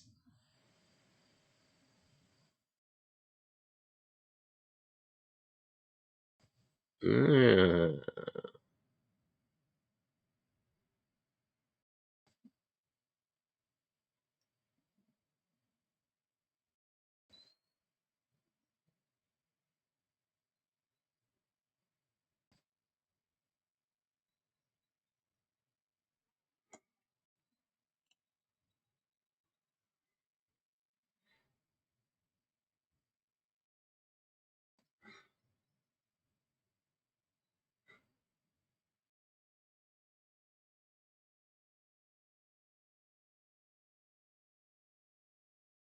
yeah, it's Good Friday, man. We picked up a few bucks. I'm trying to get this bad boy to 44.89. I have 1/3 of a trade on right now, and I'm risking $100 on that last third, and I made 300 on the other 2/3 combined. So I'll walk away with 200 a contract if my idea fails. If my idea is correct,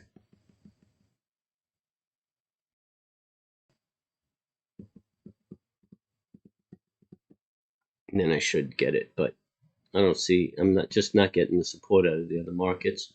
The composites, the Russell's almost up 2%. So that's pretty positive view on things. Less than 1% on the composite, and a little over 0.5% on the Dow. So that I may see that later today if I don't get whacked out, but it looks like it's making a run to whack me out.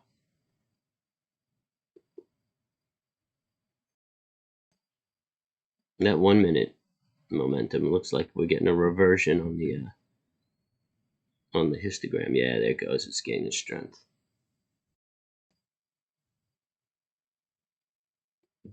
That 1 minute downtrend broke.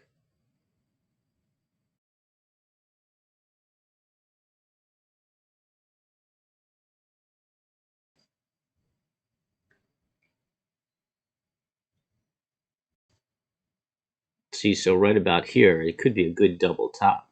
Probably go up enough to knock me out and then turn around and execute my idea.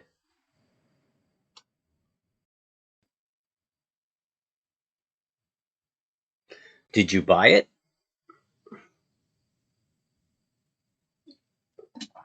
And what was the motivation of your prediction? Um, if it was just a feeling and you didn't take a trade, I still think you made a good decision. But if you had something to substantiate that feeling and you took the trade, then super, you made money. If you had something to substantiate that feeling and you didn't take the trade, bad decision. But if it was just a gut, then I would prefer you did not take the trade than took the trade.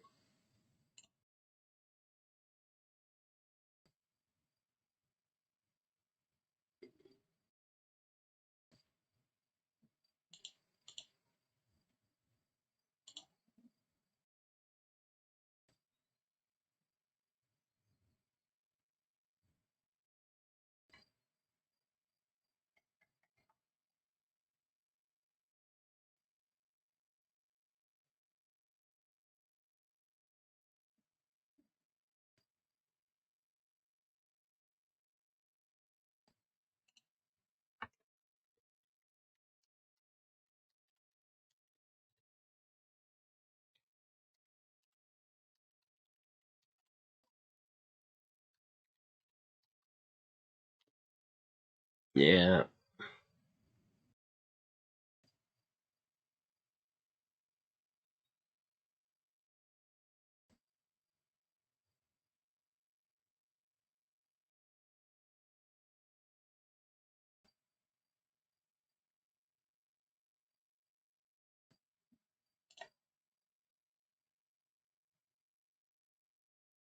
Oversold? All right. If that met your parameters, then I hope you took it.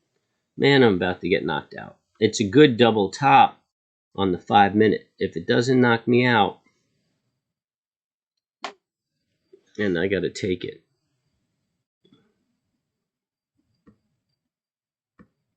It's not moving as aggressively. It's giving me some leeway. Come on, turn around.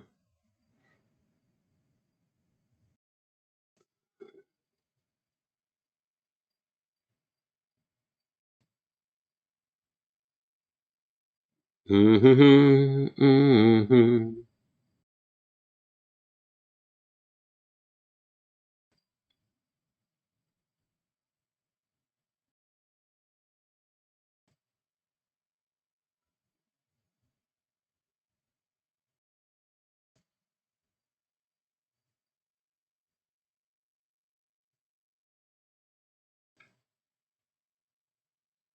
Good move, good move, good move. Yeah. I'll be a monkey's uncle.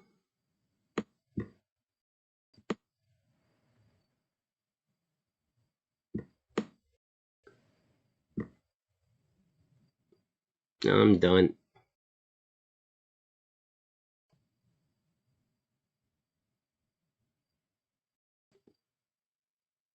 Everybody just loves the market.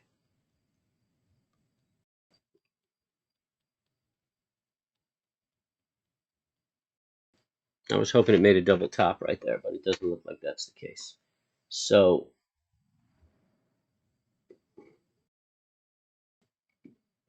we shall endure.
Look at that, man. And now that's a perfect double top. Look at that. Just whack me out.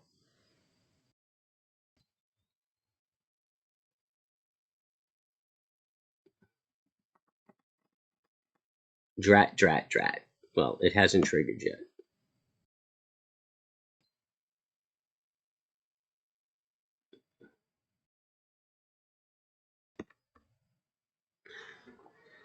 Popped through my stop by like 70 cents.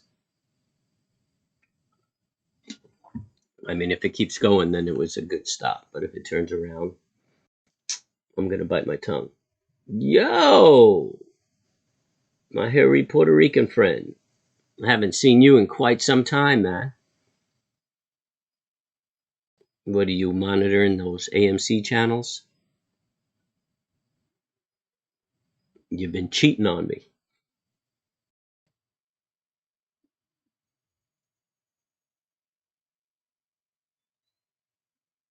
Make sure you give me a like and I'll forgive you.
Yeah, we're getting quiet now. Yeah, okay, good. That stop looks like it's going to work in my favor now. Although this looks like a double top on the 32nd. I mean, I'm out of the trade, so it doesn't matter. Now I'm just punishing myself. Although my choices were all good. There's no reason to. So this is the psychoses you have to avoid as a trader.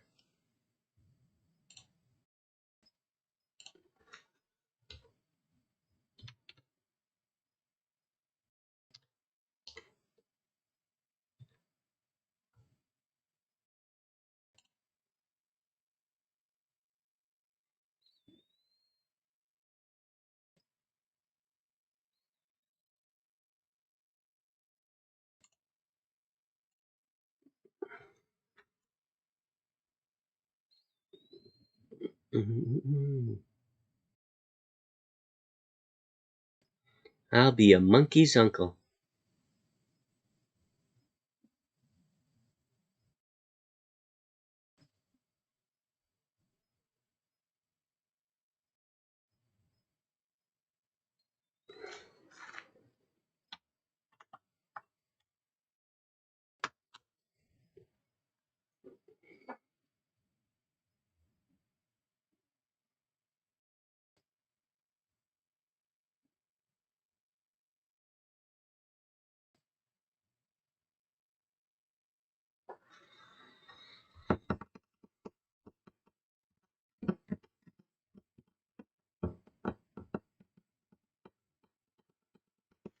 Let's look at what this daily bar can. You can't really.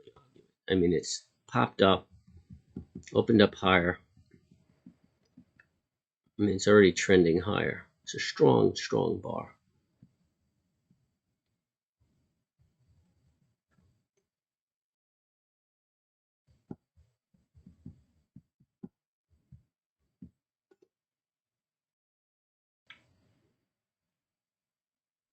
I mean, crazy divergence. You could see this divergence right here.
Interest rates are dropping. Everything's up. Everything's green, man.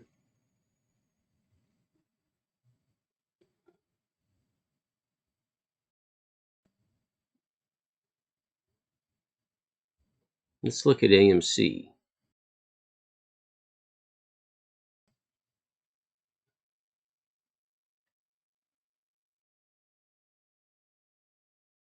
Still in a downtrend. Opened up lower. I mean, that flag. You can forget about that flag. I'm just afraid that it's pulling this pattern right here. But again, you could stay bullish as long as it stays above that trend line. It could consolidate in here and then turn around. But if it breaks that trend line, then you get another bearish move coming.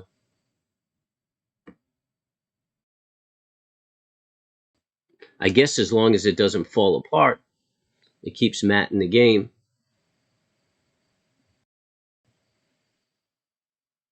Yo, look at XOM. That hurricane must be strengthening.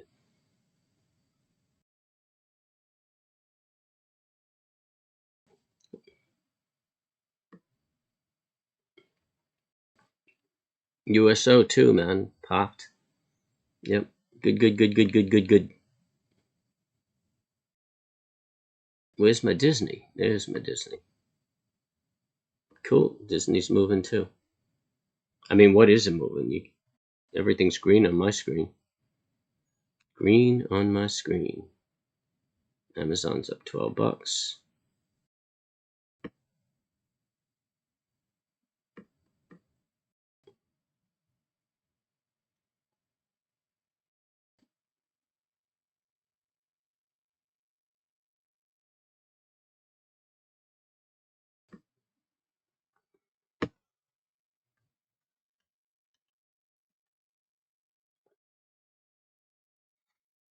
Hmm.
All right. Well, you know what? We didn't get that move in the morning because of Fed Powell, but we did make money on that reversal.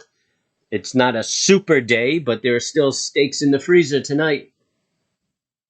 And that's what counts, right?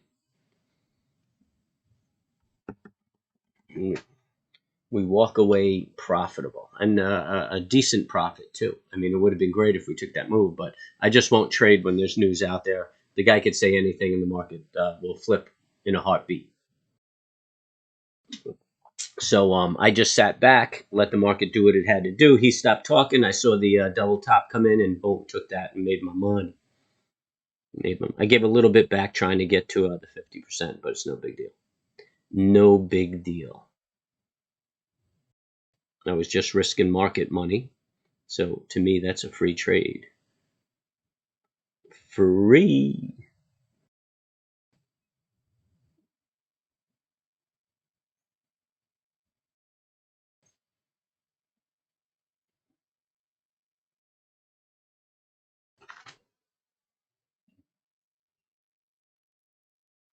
I'm going to roll around and do something.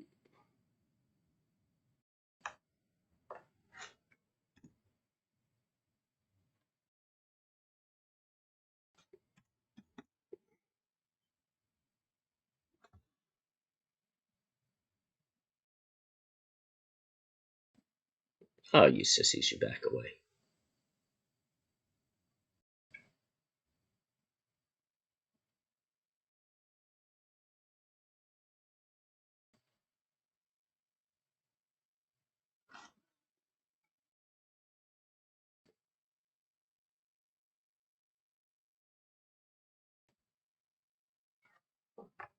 That's all right, mama.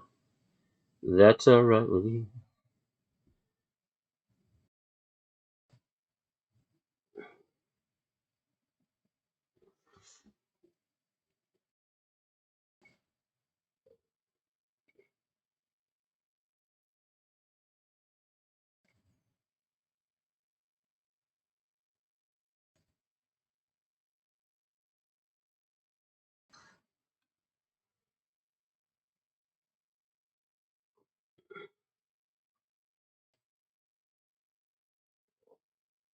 So we're looking at that 30-minute flag right now.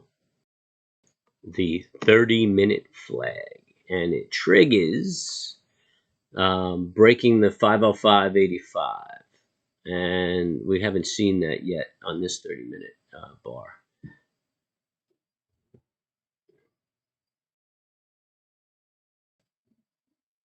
And we're halfway through the bar already. Just a really small bar, very, very, very small movement. I mean, well, it is Friday. It looks like everybody's gone for the day.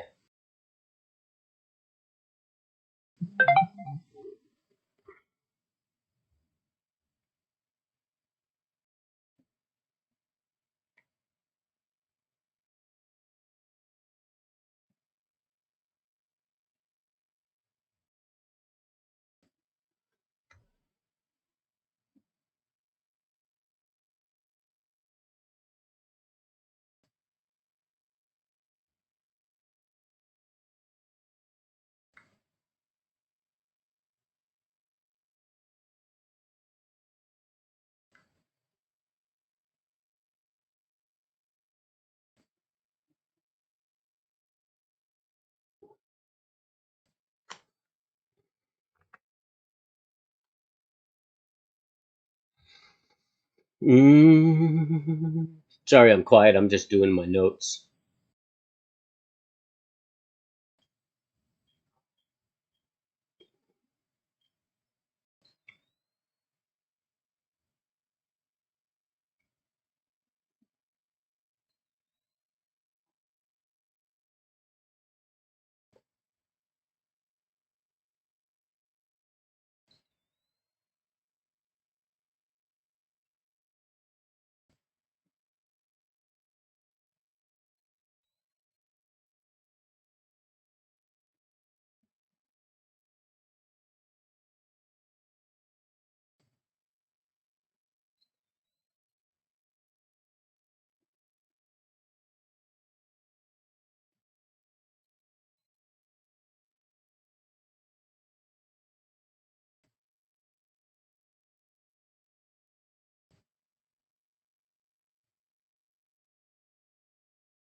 Nobody really talking to me. All right.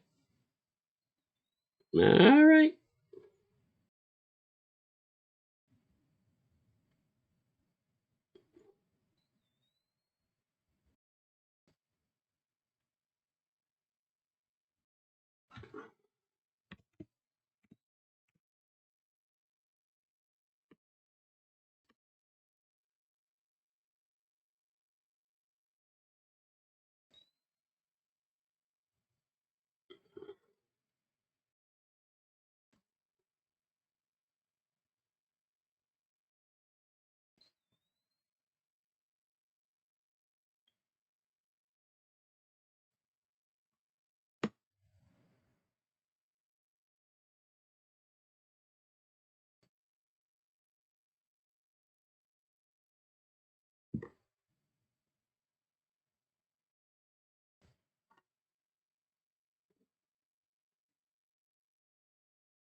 Well, yeah, as far as trading, not predominantly, that's all I trade is options. I used to trade futures and things like that.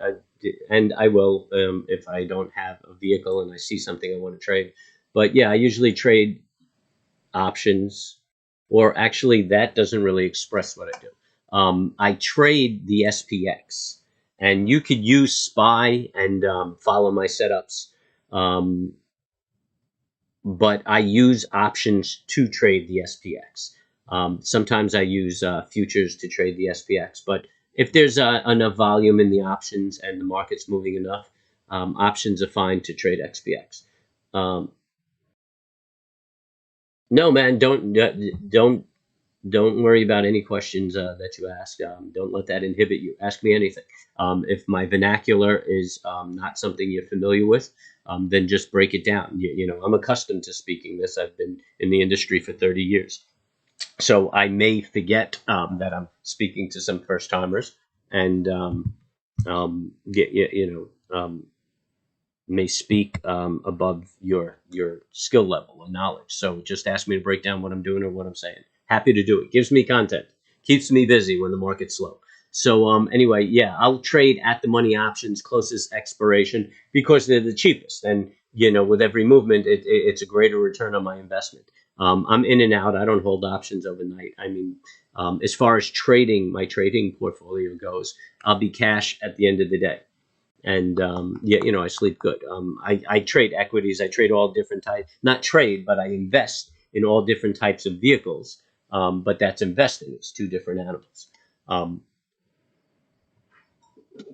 but yes, I'll use options to trade. So some people will trade the SPY option. The ETF SPY. It trades options. Have I ever blown up my account? Man, I don't know a trader who hasn't blown up their account. I mean, again, I've been doing this 30 years. So, but I remember back in the day, I've blown up more accounts than 90% of the world's net worth, not combined, but individuals' net worth. So I've blown up the accounts in the range of millions. And, that's a rite of passage as a trader until you learn the game. Felt like quitting? Nah, I never felt like quitting. I mean, I know the money's there. I'm an arrogant son of a gun. Um, if the dude next to me in the cheap clothes is making it, then I'm gonna make it. So I never felt like quitting. But then again, my experience was a little different. I mean, you're a retail trader. I was a professional trader. So I came into the industry when you dialed the phone and called the specialist and entered your trades. And I was sitting next to or along professional brokers and traders. So yeah, it wasn't a video game for me. I literally went into the industry. Went into the office, went onto the trading floors, and started my career. And so, that was a little different. But I've seen guys come and go, blow up, and really anybody could do this. Some people have an innate skill, and others learn it. There are naturals and superstars, but just like in sports, you got MVPs and you got bench warmers. But everybody's making a living. Some guys are making an outstanding living. Other guys are making a decent living. So that's where you'll go. But um, yeah, man. So if you're losing money and you feel like quitting, then you should be in paper. You should be paper trading and figure out what you're doing. Don't be in a hurry to make money. Don't overestimate what you should make in a year, and you're probably underestimating what your potential is in 5 years. Okay, JK. I don't know what that acronym means, man. Are you calling me a jerk? um, so um, So if you're hung up about your trading and you're feeling anxiety, go to paper, figure this thing out. It's a business. It's not a gamble, and you just have to lay it down, see what you're doing wrong, figure out a game plan, look at your business plan, which you should write a business plan, which is your trading plan, which are your rules and why you're going in and what makes you take a trade. And that's the hardest thing for new traders to do. They don't grasp that concept. But as an older trader, you're amazed that anybody would step in the market without a game plan, without a reason why they're buying or selling a security. And you're going to have that frame of mind if you stay in the industry. It's just a matter of when you adopt that frame of mind. But eventually, you're going to be like, yo, I can't believe I put my money on the line for these things without knowing what I'm doing. What did I do here? Just a second.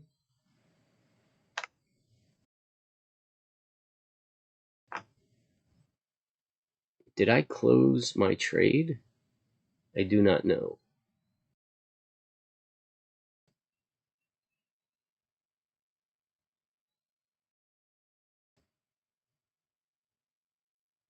Oh, I do believe that I did.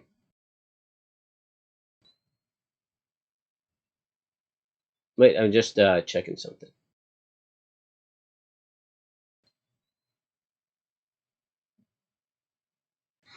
Yeah, they took me.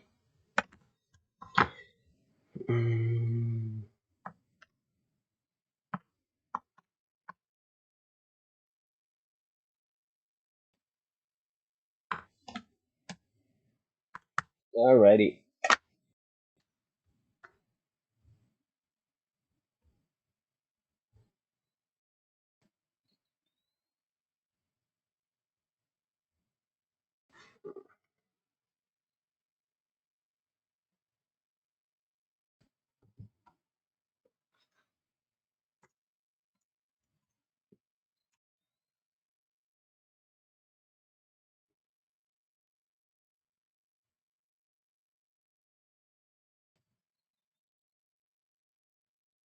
Okay, just had to log something. So, oh, just kidding. Okay, cool. Felt like quitting. So, yeah. I mean, I know what you're going through, and you just have to decide what you want. If you want to do this, you're going to do this, man. Yeah. If you, I mean, the one thing that every trader has, that the people that drop out of the industry doesn't have is tenacity. So, I mean, if you persist, you're going to succeed. Your level of success, um, the level of success will vary. But I mean, even the worst guys in the industry make a good living. You know, yeah, so the worst guys in the industry aren't the guys that lose constantly because they don't last. I mean, you need capital, you need money, and you need the right psychology to make it. So they end up dropping out. But the guys who make a living at this, even the low end guys, make a better living than your average 9 to 5. So yeah, don't lose faith. But if you keep gambling money to try to figure this out, you're just not being a smart businessman. So put the money aside, put the capital aside, just let the capital build, and go to paper, do simulated trades, figure out what your setups are. If you're chasing the AMCs and the Reddits and look for the big hits, you're out of your mind. I do some income trades that are consistent for me. And I mean, I do them inside, so it's a lot of money, but the returns aren't that big. It's really like maybe 5% on my investment, but I do it 3 or 4 times a week, every week. And I mean, ultimately, your average individual would be flawed to live off of that sort of income. And then I take directional trades like you see now, which is really just my mad money. It's just the pocket change, which I mean could some days it's $8,000, $7,000, $2,000, $1,500, nothing. I mean it just bounces back and forth. And it's all about risk management. So if you're focusing first on making money, you're looking at it wrong. You got to focus first on your risk management, and you should take 100 small losses and then 10 big wins and net out positive. The other thing to keep in mind is if you hold a 2-to-1 risk reward ratio, then you only have to be right 33% of the time to be profitable, right? I think you could do that. But the hardest thing in the world for a new trader to do is take his small losses. Especially when he takes his little loss and then he sees the market turn around and rip the other direction. Which I just did that. Well, I guess it didn't really rip too far. It wasn't too bad. Well, I mean, I'd be in it and profitable, but I just took a little loss up here. For like less than $100 a contract. and now it's turning around and it's probably going to hit my target. But you know what? My rules said that I cut my loss at that point. That's what my rules say. I'm not going to compromise that or give it a shot. I stick to the discipline. There's another trade right around the corner. This is where I took some profits. If you're looking at the screen, then it ripped up here and made a top, which is the double top on the 5-minute right here, and now it's trending off. It could just be trending. If it breaks this line, it's probably going to go lower. I was looking for it to go down to 490.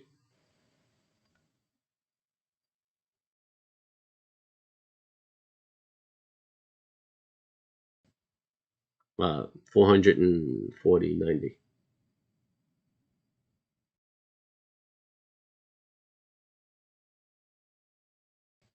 Okay, so your stops are what dictates your stops? Tell me how you decide where you place your stops.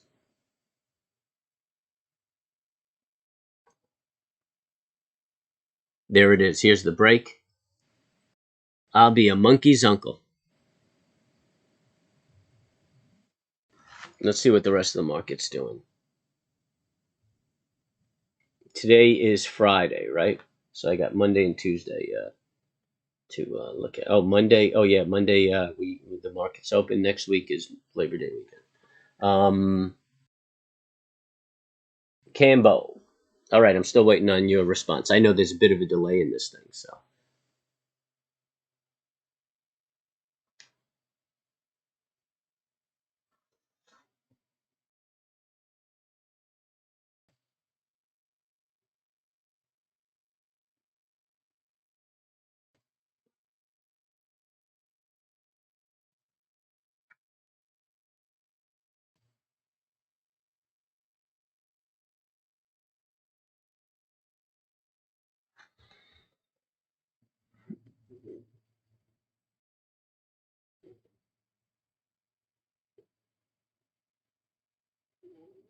All right, cuz, still waiting for you to respond to how you determine where to put your stops.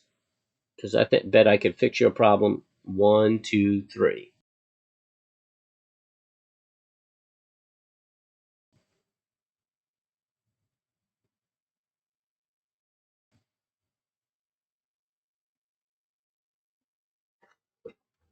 Ah, good man. That varies based on the security I'm trading. Okay, so that, I mean, I don't understand that. You shouldn't be trading a security. You should be trading patterns, and the security should dictate the pattern. So give me something a little. I mean, if I could solve your problem, if you give me some insight into what you're doing, um, or what determines where you're going to put a stop. Right there, I could see where your problem is already, but I want to understand what you're doing. All right, cool. Generally beneath the low of the day on a contract. Okay, so if you're trading the security, don't chart the contract. Chart the security. But I like the idea that you're at the low of the day. But okay, if you look over here on my 30-minute, let's see if I could get back to where I took that trade, and I could show you how I managed that trade. Let's see if I can recall what the trade was. Yeah, all right, cool. Here it is. Okay, so I traded a double top, right? So you see this came up here, made a top, came up, made another top. My momentum's fading off. So I took my entry right on this bar where my cursor is, breaking that low, right? So in my theory, if it breaks that low, it should continue lower, and it shouldn't trade above that right there. So my first stop went right here. So if it broke this low here and then shot back and broke this high here, my idea doesn't work. I'm out. And yeah, you know, I'm not looking at dollar value or what have you. If the pattern doesn't work, I'm out. So the stock traded down. I think I took my first piece. I peel it off, so I lock up a little profits. Took my first piece right here. I think I took my second piece around, I guess around 97. Somewhere around here. And then I decided, based on the 5-minute chart, that if this thing kept moving down, it's not going to go above this high right here. So I moved my stop here. I was risking $100 a contract on my last third. So I already booked profits on 2/3 of my position. And then if it kept running, I was looking for like 44.90. It didn't. It popped up. It knocked me out. Then it turned around and traded back down. So my stops are based on where my entry patterns would fail. And that's what you have to do. I mean, some people choose dollar value.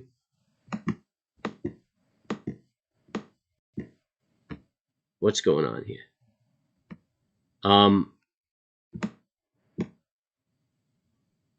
That's what I'm looking for. Some people use dollar value. That's not going to work. The market doesn't know, and patterns don't know what your dollar value is. It's based on patterns. So, okay, there's a lot of stuff you're writing. Varies generally. What I meant by depends on the security is how liquid said security options are. Something like Tesla options would be tighter because it's so whippy. But something like SPY, I can have a wider stop because there's most always a buyer. Yeah, I don't agree with how you're setting your stops. Your entry should be based on a pattern, and your stops should be based on how that pattern breaks down. Yeah, you know, as far as the dollar value of the option, I don't even look at that. You know, I'm entering when my pattern on SPX triggers, and I'm exiting when it breaks down.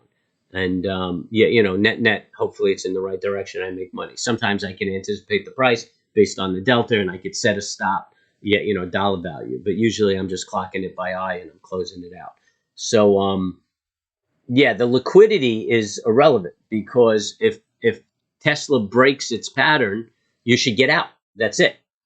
Yeah, you know. So wherever it is, get out. You're going to get out. I mean, if you're looking to sell, there's always a taker. If you're looking to buy, you know, there's always somebody offering. So yeah, you got to start putting your stops in based on patterns. If the pattern doesn't break down, then it's still good to go. You're making money.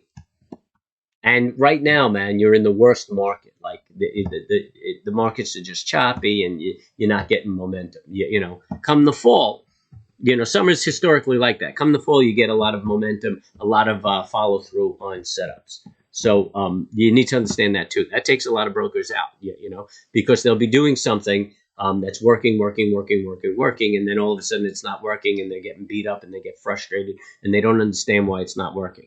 And it could just be, you know, seasonality. You got to know when to back off. So right now, I'm kind of boasting with my free folk that we have been trading since June, and we had one day that we booked losses. I believe, you know, I'm within the spirit, and it was about $30 a contract since June. But we have a lot of days that we didn't trade at all. And for other guys, those are the days that those are their lost days. You know, you don't have to trade every day. There's always another trade just around the corner. You just look for the good setups. Probabilities are stacked in your favor, and boom, you're making the money.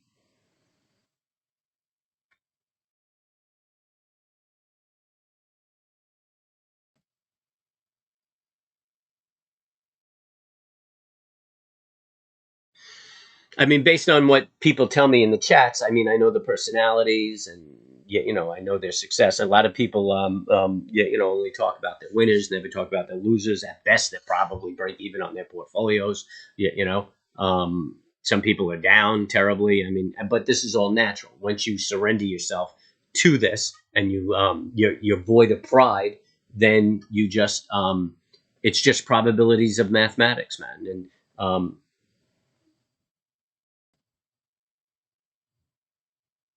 yeah, that I mean, yeah, I know the feeling. Maybe that's been my problem. I should have sold in many of the gone away in May and gone away. Well, okay, but basically that there's some truth in sell in May and go away, but really around May you see less follow through. So you could find trades, but you might be a little more conservative in what you take. I'm taking my first piece off when I see a buck, buck and a half. During a good market, usually my first piece comes off with like $3. I'll see $3, really $3 a contract. So that, if I'm trading a 50 delta, that could be like a 6-point move in the S&P, and I'm taking my first one off. Now, if I see 2 points in the S&P, I'll probably take my first one off. There's no follow through, and that's what sell in May go away means to me. And so, yeah, you need to understand that there's seasonality and it affects your trading philosophy. And you need to understand that, yeah, you don't have to be in the market. I was like that too. I remember those days where, I felt like I was, missing out if I didn't have a trade on. And that's where you get hurt. A lot of times, it'll work out, but the hurts are worse than the successes, and you end up blowing up an account. And that's how you blow up an account. Nobody chips away at their account and then ends up broke. I mean, it's just a few trades, bang, bang, bang, and you wipe out an account. And then you start revenge trading, you get aggressive, you try to make your money back. It's all the wrong reasons for entering a trade. You need to be at peace. You need to be cool. You can't risk more than you could afford to lose because you get emotional. Yeah, that's all it was. GME was super lucky, and AMC is super lucky. That's not how a professional trader trades. That's not how you trade and make a career of it. It is if you want to be a YouTuber, because then you could pump all of that and get 300,000 subscribers and make your money off of YouTube and just prey on the greed of everybody out there. But that's not how it's done. There are no professional traders doing what you did to make money. I mean, I didn't take a piece of GameStop. I didn't have any AMC. I don't lament that I wasn't a part of it one bit. I mean, I know that if you're chasing that, that's a blueprint to failure. Emotion shouldn't exist in trading, which that's hard. I mean, and it's fun to curse at the screen, so I do it all the time. But when I enter a trade, I mean, it's methodical. There's a reason for it. And there's an expectation. And if it doesn't move the way I expect, I even get out. And sometimes it goes, it goes and it would have been a runner. But, that kind of conservativeness saves me from losses. And the key is lose less than you make. And everybody's doing it backwards. They're losing more than they make. So until you can control that, you should be paper. And then your transition from paper to real money is going to be difficult because the emotion starts seeping in.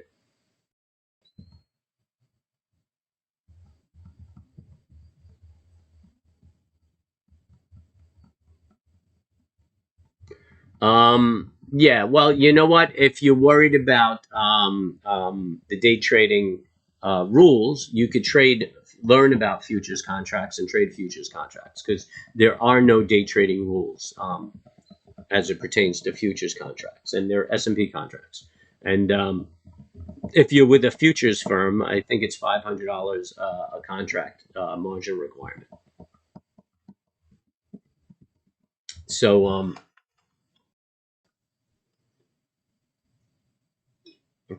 I mean, that's your best way to get around that.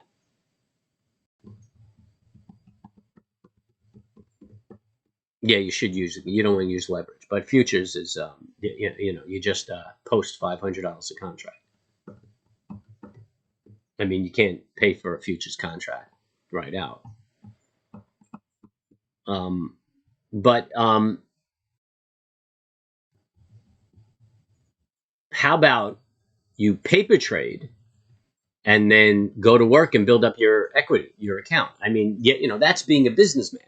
You want to trade, so you paper trade to learn the skill. You don't risk money until you could rely on that skill. And in the interim, that you have to put away, say, $28,000, right? You got to have $25,000. You want $3,000 for a little cushion in case you dip below that. and go to work, man. Go to work somewhere and put away that cash. You know, sock away, build that account while you're trading a paper account, and then by the time you've achieved your goal, unless you already have the proper equity, you will have the skill.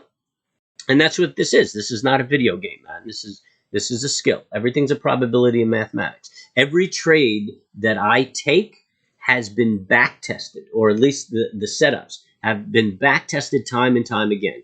I've done my own back testing, but it's actually just a standard way of trading that most professional traders use. Even your option specialist is looking at the same exact thing I'm looking at, and that's how they judge how aggressive they are with their premiums. You're very welcome, man. Hit the like, hit the subscribe, hit the bell. You want to buy me a coffee? There's a PayPal link below. You could support the channel so that I could get some people and help me make it look like a good channel. Yeah, I appreciate it. Spread the word, whatever you could do. I love it all. And yo, ask the questions. Look at my training videos to give you a general idea of how I do it. I've been laxed in it. I'll keep adding them. Eventually, I'll teach everybody how to do my income trades, which is very conservative, but very consistent. And if you're generating consistent revenue, then you're not pressured to make money, and you trade a lot better. So I really do want to get everybody to that point. But it's complex, and I need to know that people have a good understanding before I drop that on them. Wouldn't hurt either, you know, if I had a large number of people I'm dealing with. So anyway, what time is it, man? Are you guys putting me into overtime? We still got some time. That's cool. I'll hang out a little bit more. It looks like all my trades are executed.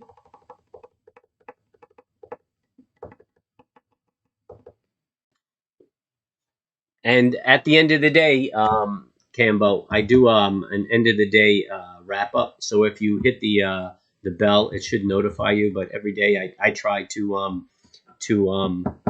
just wrap up, tell you what I see for the day, what I see going forward. I try to do a weekly end of the week wrap up to try to see what I see going forward, or what I expect, which way my bias is. We're coming to test that high again, and this is the third test of the high. This could be a breakout. This could probably be a very good day in the S&P as far as movement. We're already up 35. I'm wondering if this is like a 50-point day. We're flirting with that high. 85 is the high. There we go. We just broke the high. See if she keeps running. What time is it? Let's look at that. I think that's the bear flag that triggered. The bull flag, I'm sorry. Yep, it's the bull flag on the 30-minute that's triggering right here.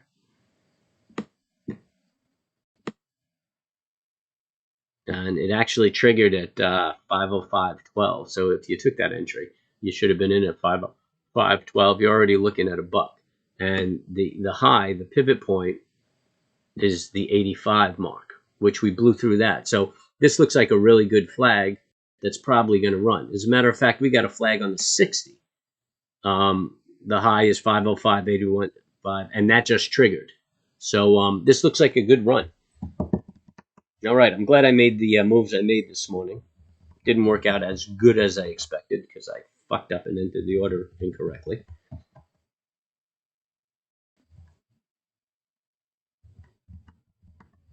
$451. How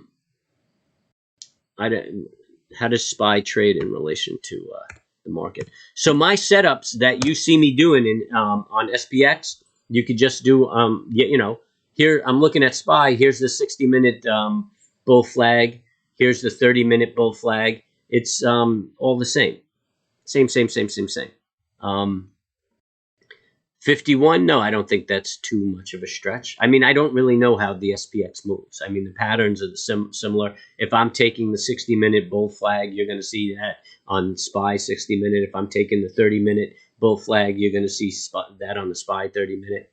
If I see a double top on the 30-second, you're going to see that on SPY. So that's how you do it. And when you're breaking a high, it's hard to have a target because you have no support or resistance. So you could use Fibonacci extensions and use those as your targets, or just watch the patterns. If you understand what a double top is or a trend reversal, then you'll know when you see that pattern that, okay, this might be where I get out. If you don't know those, just browse my training videos, as tedious as they may be, and that should tune you up.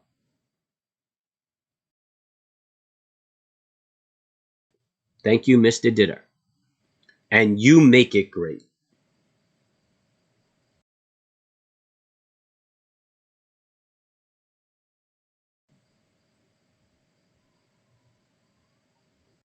It's a great channel because it's a great industry if it's done right. I mean, it shouldn't be sensationalism and hype. It shouldn't be emotional. You know, that's not where we go. You guys want to party up and get emotional? I'll meet you all down in Vegas, man. And yeah, you know, we'll do things they make movies about, and that's where you get your excitement. And Weenie's channel. I don't know Weenie. That's interesting. Somebody probably might be Anthony. I know Anthony shouts me out all over the place. But yeah, I don't know Weenie.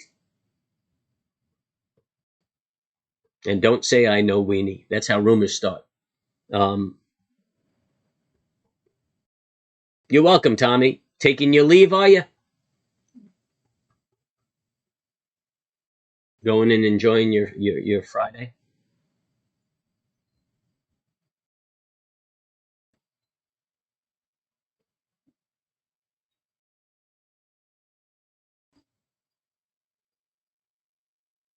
Yeah. Yo. Hey, let me tell you, man. I don't know if you want to meet me in Vegas, boy. Participate in my boundless depravity. Um, I certainly won't be a fan of your whites. That's for sure. Um, I'll tell you what. Get me to 500,000 subscribers, and I'll meet you in Vegas, Tommy. All right, cool. Have a good weekend, and I'll chat with you Monday. I'm pretty certain.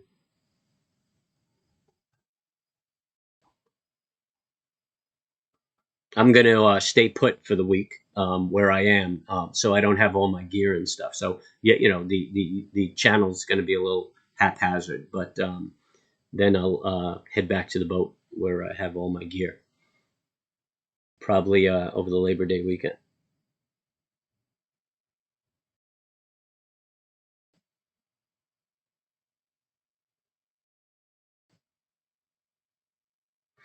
Um, yeah, I'm not taking any more trades since you're leaving. Okay, so Mr. Did so QQQ. And you know, convergence, divergence, all the same. Um, so let's just look at what we're doing on the 30-minute.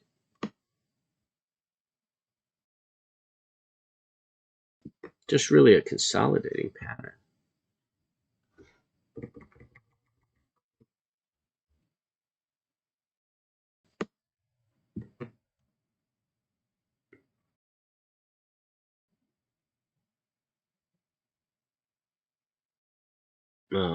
Let's drop down, see what the 30-second is telling us. Waiting on the train. Sure, Ditter, you throw me some complex questions 8 minutes before I'm getting to go take off. What's going on with this? So the QQQ, you could also look at the composite, and they should be trading in lockstep. Oh, come on, man.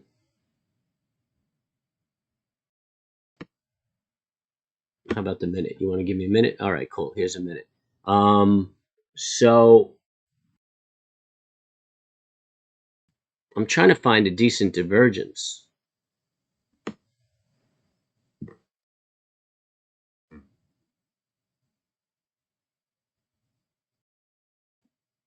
Well, here's a good divergence, right?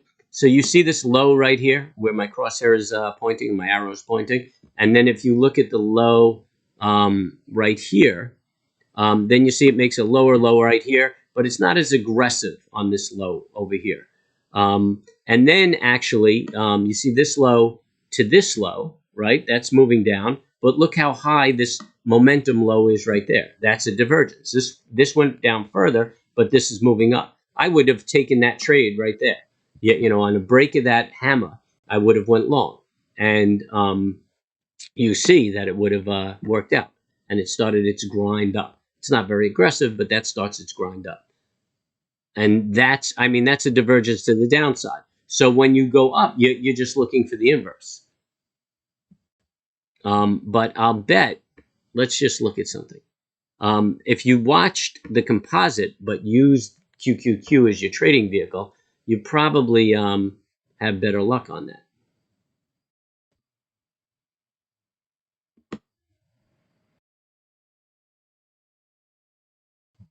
I think we were all the way down here when we looked at it. There it is. Oh.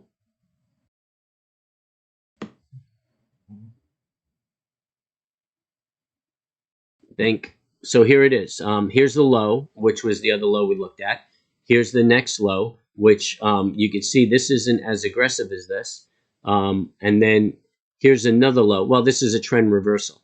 Here's another low, and then it came down, and this is moving up. So it made a lower low, then a higher low, and then it broke the high and went up. So that's a trend reversal. Yeah, it's kind of hard to find a divergence.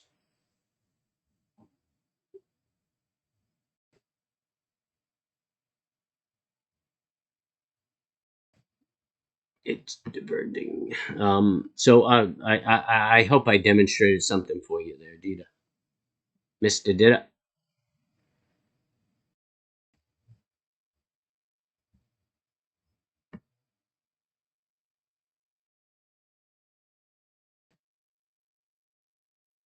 So basically, you want to see the price action move in the opposite direction of the momentum. That's a divergence. And really informative. I mean, when you see divergences. Here, this one looks like a pretty decent one. You could see this high, right? And you see how aggressive this high is. And then you see it made another high. But look how aggressive the sell-off is, or the momentum fades off. And then you could even see a single up bar on the histogram. And then once it broke that, that began the downtrend, which, didn't move that much, but, you could see it in there.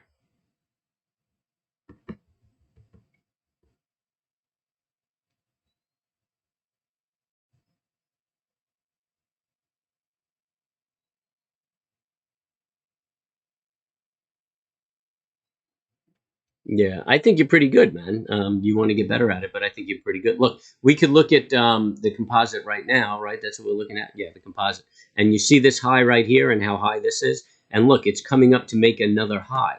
But you could see that the momentum is lagging, right? So, it doesn't mean that it's not going to break that high. But if it hits that high and retraces, that would be an entry for me. Because I'd say, okay, there's a serious divergence here. So if it breaks breaks this bar, starts going the other way, I'll take a shot. And then my stop would go above this bar, because theoretically, if it breaks this, it shouldn't, it shouldn't go above here. If it goes above here, the trade didn't work. The idea didn't work. I'm not in it yet, theoretically, because my entry would be the break of that little tail right there, based on this being a divergence. Right? So I didn't lose any money because I didn't take a trade because nothing triggered. But now I'm watching this bar. This is still divergent. And if the next bar breaks below this bar, that may very well be my entry. That could be the divergence. And my stop would go above this high right here. So now, I'm watching that to see if this is building a divergence, right? Because this would truly be a divergence. I mean, here's a high. The momentum is moving up. It came down, built a low. It's making another high, but the momentum is not equal. So, but that doesn't mean it doesn't keep running, and this is an aggressive entry. Theoretically, you would want to wait for a break below this low, and that confirms the divergence. That triggers the divergence. But I could, I'll go for aggressive entries. That could put you in, and that's very aggressive. So my stop would be above here, and think you would have been stopped out. Also, you look at the hour. I mean, at 12 o'clock, I'm not trading reversals and stuff like that. So that would have been a fake if it actually triggered. Let's say this low was 109, and this low was 109.50 to 109.54. So it would have snaked you in, and then popped you out. But what would the loss have been? I mean, if my stop was above the high, it would have been 50 cents. So it would have been like 25 cents a contract.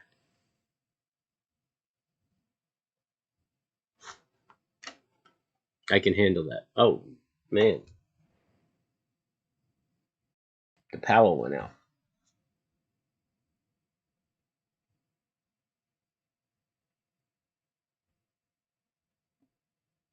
No. Oh, you know why? That's it.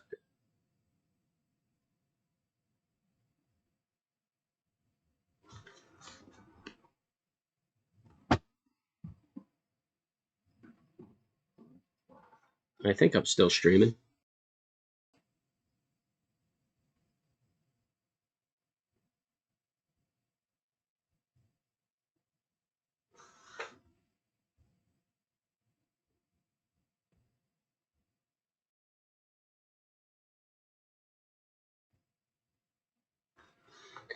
If you're chatting with me, one of my computers that's not on backup power just shut out. I think the power just shut down for a minute.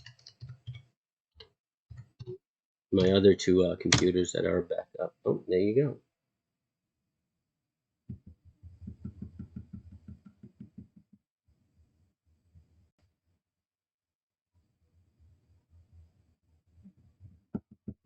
Well, yeah, he was speaking this morning. I mean, they had Jackson Hole yesterday, and he spoke around 10:30. So that's why I didn't take that upward move today. But look, we're making new highs, man.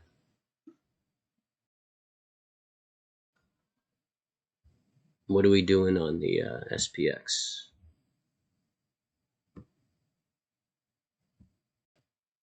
Look, here's a divergence on the SPX. I mean, divergence is divergence, right? So anything I talk about, you could use in any market. It's a matter of pattern. It's not a matter of security. So here, if you look and we have this high, and look at the strength and the momentum, and now we have this high right here, and look at the strength and the momentum. So your entry would have been on the low of that bar of 506.04, and you'd be in the trade. Your stop would go up above here. And you'd be in the trade. And this sucker looks like it's grinding down. And then you just set up your targets for where your targets are. But, right now you're in a profitable trade by $1.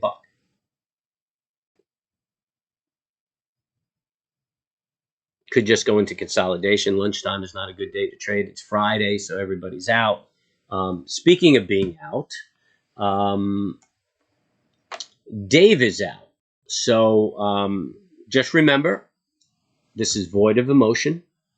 I believe in meditation. You should definitely meditate before you hit the markets. You should have that peaceful feeling and be at peace. And when you enter that trade, you should maintain that feeling of being at peace. If you deviate from that, don't trade.